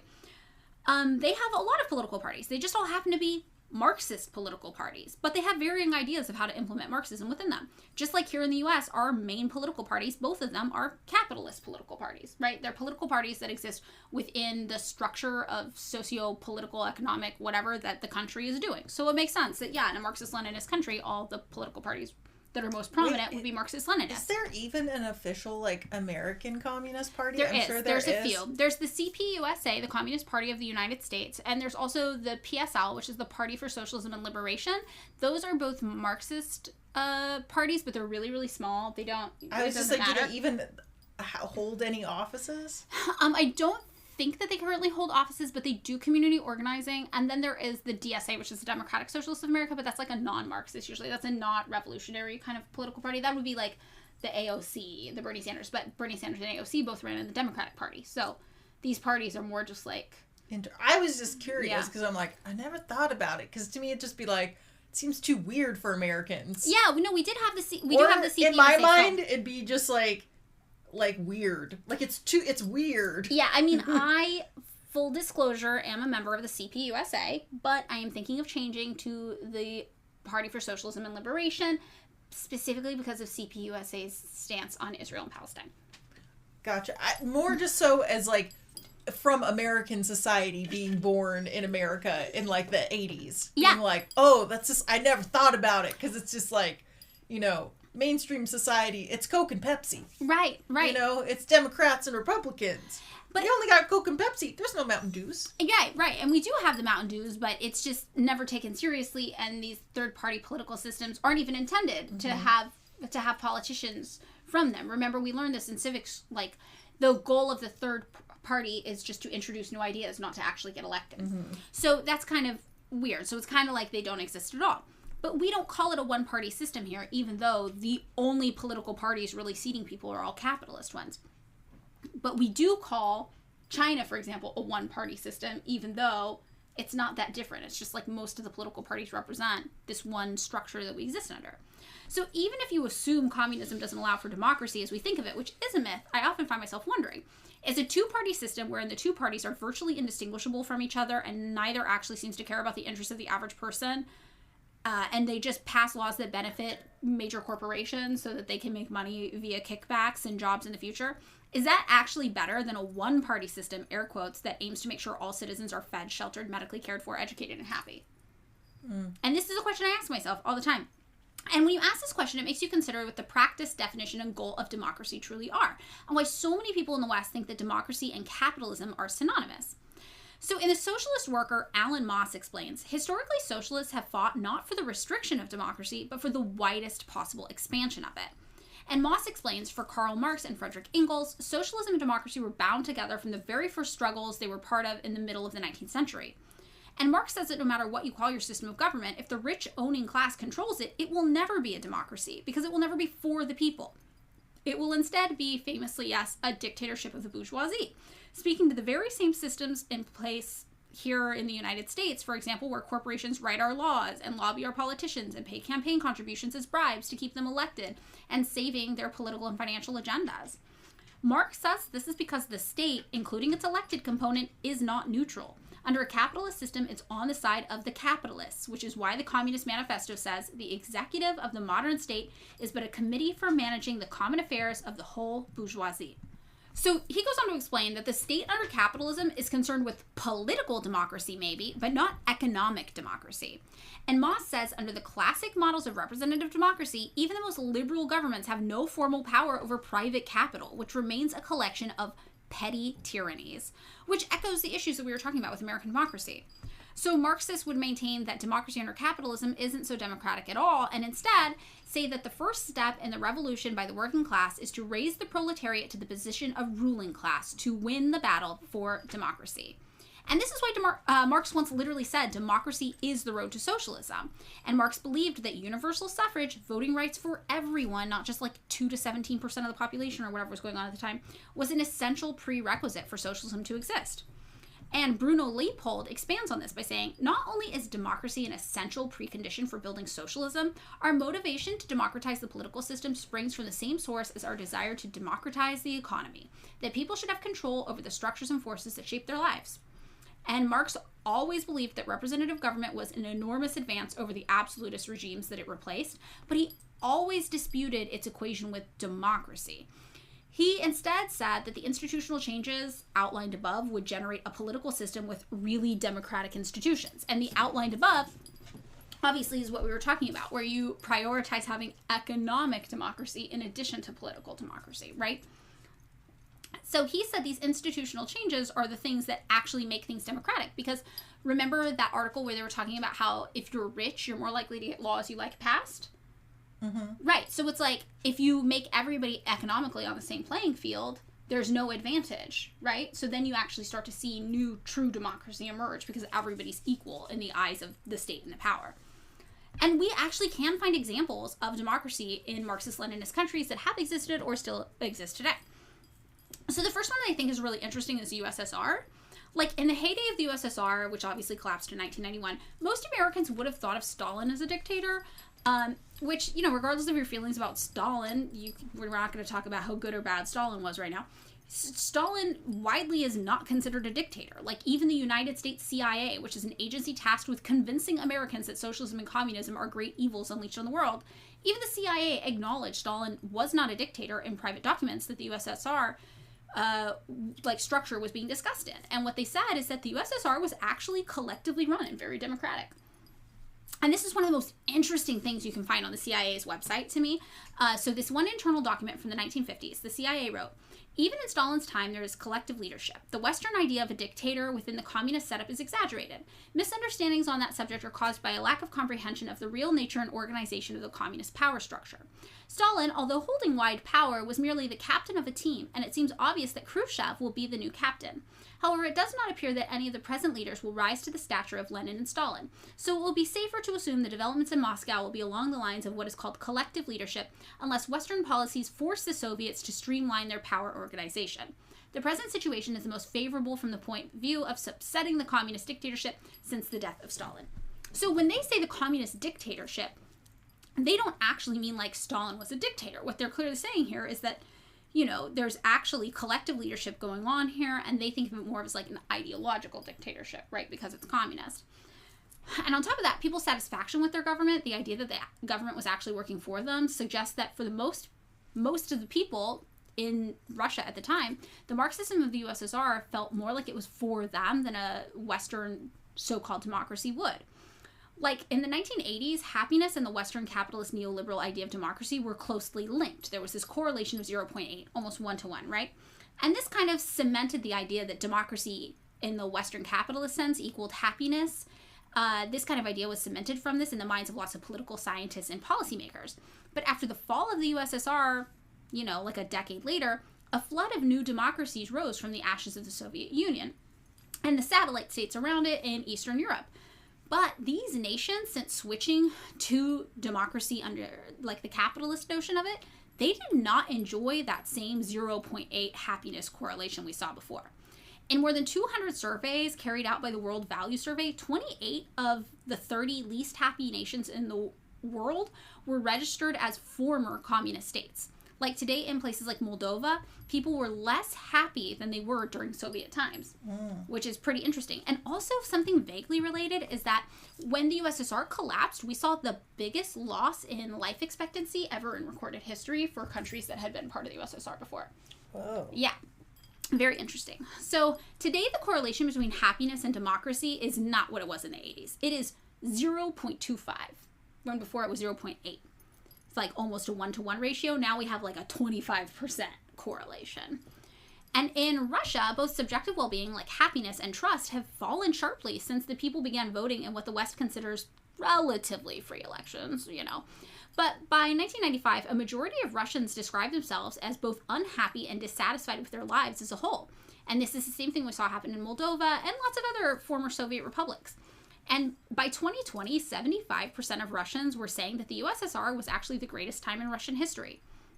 Back in 1922, after the Russian Revolution, the right to vote was introduced for all Soviets, which were like the groups and organizations of like-minded people, regardless of religion, sex, nationality, or where they lived. And elections were held on fixed days organized by workers' councils.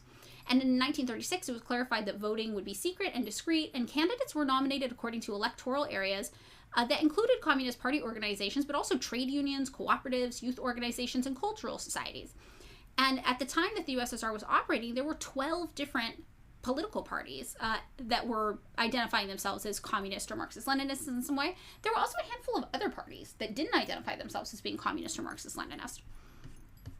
Another thing that's interesting to look at in this kind of socialist idea of democracy would be China today. So, according to a Harvard Business Review, a Leninist approach to selecting future leaders is the way the CCP has maintained its legitimacy in China, according to how Chinese people view them, because so many ordinary Chinese people say that this approach has produced relatively competent leaders over the years. So they're chosen by the CCP, and they progress through a system by successfully running first a town and then a province, and then only after they've been able to do that successfully are they able to serve on the Politburo. So you can't become a senior leader in China without having proved your worth as a leader in smaller scale before. And China's leaders argue that it's essentially Leninist rule that kind of the Leninist rulebook rather, that they're using, and that makes Chinese politics easier because it makes it less arbitrary or nepotistic than what we see in other Western countries. So they're just like, no, it's anybody can do this. You just have to prove your worth and kind of move up through the ranks. So basically, China is operating like a meritocracy when it comes to leadership. And as China witnessed an economic boom, in the past few decades, its citizens also reported levels of satisfaction that are consistently double those of the people who are now living in countries that used to be under the USSR but are now doing capitalism instead. So in July 2020, polling data from the Ash Center at Harvard Kennedy School of Government revealed 95% satisfaction with the Beijing government among Chinese citizens. Wow. Yeah, and lots of people will be like, well, they're not allowed to say what they really want. But I think that's just like xenophobic propaganda, because I talk to people for work in China all the time and they tell me what they like and don't like about their government. And that's all written and recorded. So also Harvard Business Review conducted a personal private study on their own, and they found, quote, our own experiences on the ground in China confirm this. Most ordinary people we meet don't feel that the state is solely oppressive. They called it an authoritarian state. Although it can be that, for them it also provides an opportunity. A Shanghai journalist is paid by her state-controlled magazine to fly around the world for stories on a global lifestyle trend. A young student in Nanjing can study propulsion physics at Beijing's Tsinghua University thanks to social mobility and the party's significant investment in scientific research. So I do think it's funny they still call it an authoritarian government after explaining this, but they are acknowledging that the people feels that the government is serving them, but they still call it authoritarian. I just thought that was like an interesting juxtaposition. And I think it's like this idea of like how we in the West like literally can't comprehend like Chinese values or Chinese political structure or anything that happens in China. Like that same Harvard Business Review article said, many Chinese not only don't believe that democracy is necessary for economic success, and again, democracy in the Western capitalist sense of the word, but do believe that their form of government is legitimate and effective. Part of the system's legitimacy in the eyes of the Chinese is again rooted in history. China has often had to fight off invaders and is rarely acknowledged in the West. They fought essentially alone against Japan from 1937 until 1941 when the US entered World War II. 70 years on, many Chinese believe their political system is now actually more legitimate and effective than the West is. The Chinese system is not only Marxist, it's Marxist-Leninist. In our experience, many Westerners don't understand what that means or why it matters. A Marxist system is concerned primarily with economic outcomes. That has political implications, of course. For example, that the public ownership of assets is necessary to ensure an equal distribution of wealth. But the economic outcomes are the focus. And what we see is there's actually really high levels of civic political engagement in China. And China is a communist state led by a communist party. There are still 8 different types of smaller communist parties operating within it today, just like the US has 2 major capitalist neoliberal parties, right? There are also 5 central and local levels of people's congresses in China. They have the National People's Congress, the People's Congresses of provinces, autonomous regions and municipalities directly under the central government, the People's Congresses of cities divided into districts, and autonomous prefectures.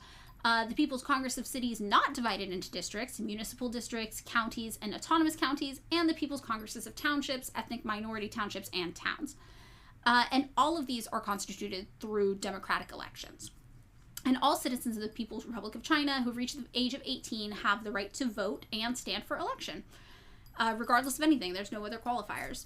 And deputies to the People's Congresses of cities not divided into districts, they're elected directly by their constituencies.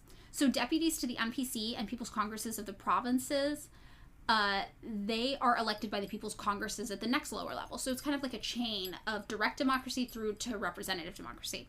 And since the 1980s, voter turnout has been around 90% in every direct election of deputies to the county and township level. Wow. It's really huge. What do you know what the US's voter turnout has been? Isn't it wasn't the last one like the greatest and it was like 80? I gotta look this up. I have to look. This is just for local elections they're talking about too. I thought for local elections here it's like 30% or something. Let's see. U.S. local election voter turnout.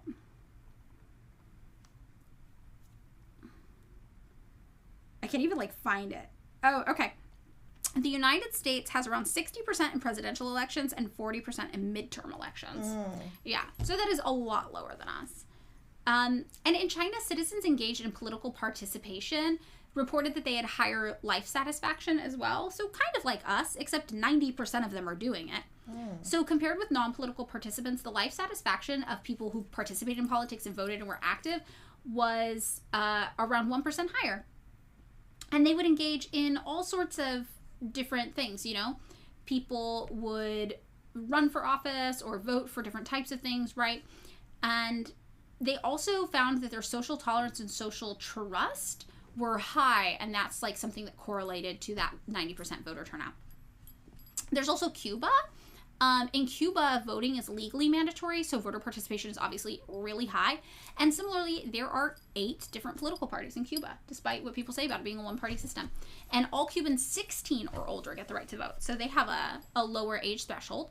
And in 1934, women were given the right to vote, and women have since taken on a lot of major roles in the political process.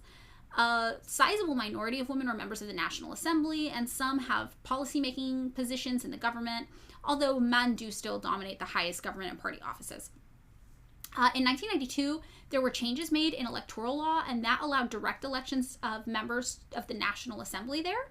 And about half of the elected members now also serve on municipal councils, and the remainder serve at large, right? So they're not beholden to any sort of constituency.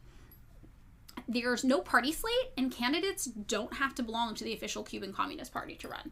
Interesting. You don't even have to say a party to run. You can just run as yourself. And delegates also receive no pay for their political service. So there's considerable competition, obviously, for elected offices,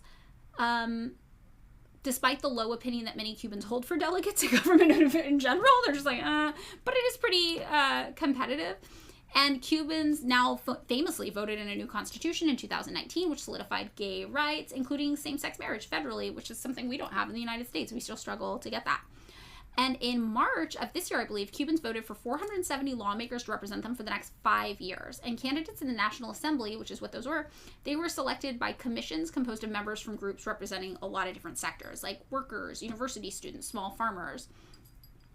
And the criteria for selection would be like merit, moral authority, popular acceptance, and adequate social participation. And as many as half of the candidates may be representatives elected in November to municipal assemblies. Cuba says its system for selecting candidates is more inclusive than anywhere else. And more than half of the candidates are women and 45% are black. For reference, only 11% of congresspeople in the U.S. are black, compared to 13% of the population, and just 28% of our congresspeople are women. So they actually are. They have a more diverse pool to pull from. So what does this all mean for me and my complicated feelings about democracy, right? Well, overall, 46% of people in the world living in quote-unquote democratic countries, right, what people consider those Western capitalist democracies, only 46% of people say they're satisfied with the way democracy is working in their country. That means 52% straight up say they are not, and a few people are undecided. And research finds that views about the economy are strongly related to satisfaction with democracy. In nearly every country, people who say the national economy is currently doing well are also the people who are more likely to say that they are satisfied with the political system they live in. So that whole China approach to paying attention to the economy first and foremost, and the Marxist idea of economic democracy really does seem like something that matters everywhere around the world, right? This confirms what socialists have been saying for decades, that democracy needs to be economic in order for it to matter. And what the evidence on happiness demonstrates is that happy people are much more likely to express satisfaction with their country's political regime, regardless of what that might be, than unhappy people. So if you make people happy, they like the political structure. And it actually seems like people don't really care about what the government structure is. They care more about how well it works to just provide them with the things they need to live. And like, I think about the Harvard Business Review when they were like so shocked that the Chinese people loved their quote unquote authoritarian government. And they were like, these numbers must be fake. So then they went there and they were like, we did our own independent research. And shockingly, yeah, people seem to really like their government because the economy is doing well. And then we think about which people like the way the economy is functioning in the United States, and or like the way the government is functioning in the United States, and it's people who are economically well off.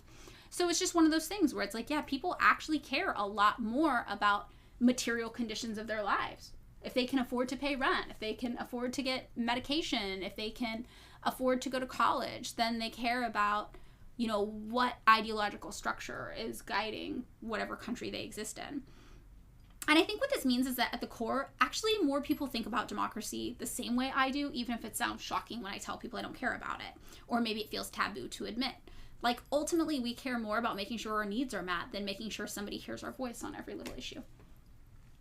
That's what I thought anyway. Mm. But anyway, that's the episode on democracy that I have. What do you think, as somebody who had different opinions than me? What are your thoughts on this? Well, I think that, you know, it's complicated, it's nuanced, but I do think that for me, again, democracy is the best hedge we have against fascism.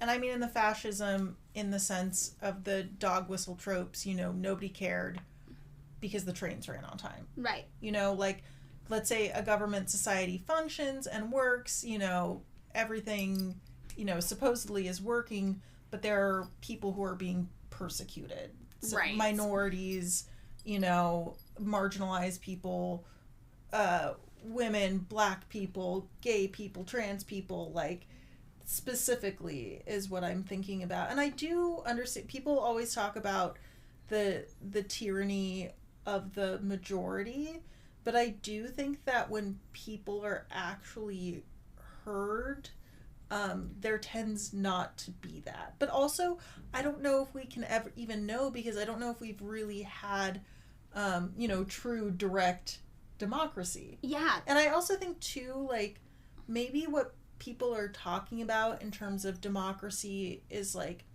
the way that the government run is in terms of the way that people's voices are heard, which has to do in terms of like control and hierarchy, you know, which I think is like, that's like having people's voices be heard is like a hedge against people dominating, you know, the situation. Because I think, you know, in terms of like, oh, you know, the guy who's like, well, we should have like a democracy of the smart people. And yeah.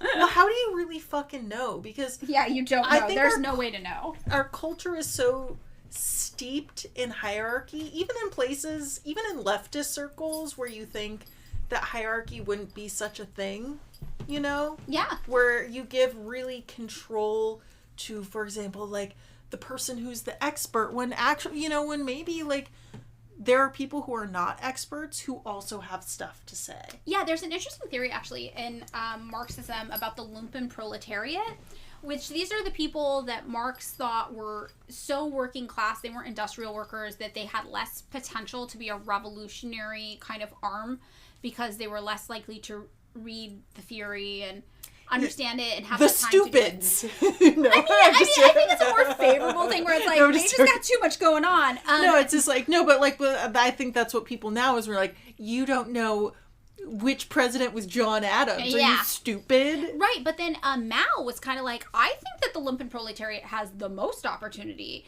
and because they're the peasants, and the peasants will lead the revolt. And what we've actually seen is like a lot of places that have long-lasting Marxist-Leninist leadership did have revolutions led by the lumpen proletariat, like Vietnam, for example, or Laos, or Cuba, you know? And I think in terms of, like, logistics, each place and situation will be different, which is not a satisfying answer. Yeah. You know? But that's also what Marx said.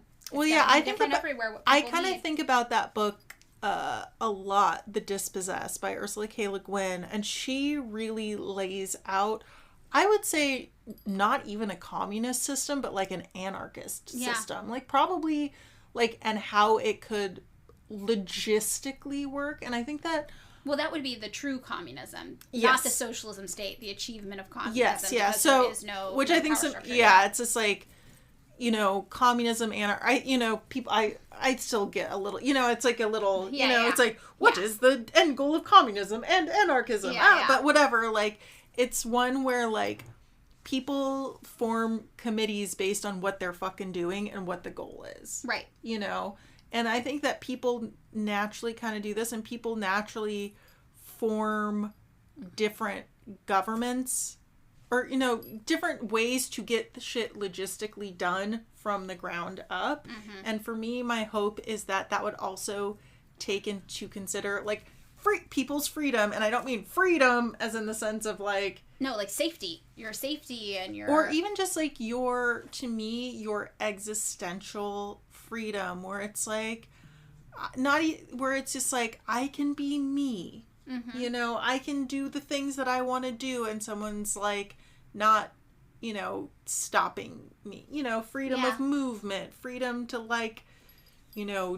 do whatever, and that date also, who you want to date. That also requires some economic freedom too. Yeah, so it's just it's hard because I think the way that our system functions and our, quote unquote democracy is not it's not the way that people want democracy to function. People just really want people's voices to be heard, and sometimes the logistics can be carried out in different ways. Right. Yeah, I think that's what's interesting. I think it is interesting that so many people in the West characterize Marxist-Leninist countries as having no democracy, and even the CIA was yeah, that's greatly exaggerated. Yeah, even under Stalin, sure. There was a lot of collective leadership, and I think people equate democracy with capitalism. I think they really do. They think it's you can only have, it's one or the other, where it's if you think about fascist societies, they were capitalist. Yeah, exactly. It's they were not just because you're a capitalist country doesn't mean you have democracy. Just because you're a communistic country doesn't mean that you're authoritarian. I think that democracy is its own thing that takes into the will of the people in almost in every aspect of your life. Right. Totally. Including social, including political, including economic. Yeah, I think I think that's to me it's that's what you do. Even let's say you had a completely anarchistic society, a lot of people would come together and be okay, what are we going to do? Yeah, you would still have also factions. I think that's interesting is the Soviet system in the USSR, and also the worker council system, which is not in the USSR. It was a different form of communism that was theorized by Anthony Pannekoek. But those are based on the idea that people with similar interests will come together and work together to have their interests heard in these little councils, right? Yeah. And that one person might be a part of many different councils. So you kind of wouldn't have to vote for the one lady who also hates the gray floors and the Crocs, but also loves the Roman Empire. You could be I'm here as an anti-gray floor contingency member, and also I'm here as a pro-Roman Empire contingency member. You would join different councils based on your priorities and interests, and they would all be unique to that one thing. I think this is our Roman Empire. Oh my God, this is our Roman Empire. That was, I don't know, so that was my episode on democracy. It was a big one. Yeah. It was a doozy. It was a long one. Yeah. Yeah, and Tiny Angry Dachshund Fork did not make this episode easy. Made it fun, though. She did make it fun. We cut out a lot of the parts where Fork just went into play mode and made this noise repeatedly. Ah! It was pretty funny. Yeah, it was pretty funny. So everybody missed that, but I can assure you all she's very cute, and now she wants dinner. So I guess that means it's time to stop recording. Oh, I'm hungry. I'm hungry too. You know what? I think we earned it. We earned dinner today. Unlike those other days. I don't know what that means. Everybody go eat something right now and think of us, your friends. Yeah. Here on dinner the podcast. or a treat. Dinner or a treat. Whatever time of day you're hearing this. Go eat a tasty thing. Okay. We love you. Goodbye. Thanks so much for listening to another episode of Pick Me Up, I'm Scared. If you would like to join us on Patreon, you can find us there at patreon.com/pickmeupimscared. For $3 a month, you can access bonus content there. But if $3 a month is too much for you to spend right now, we totally get it, and we're just happy you're here. As always, you can find the sources for this week's episode just by scrolling down a bit in the description.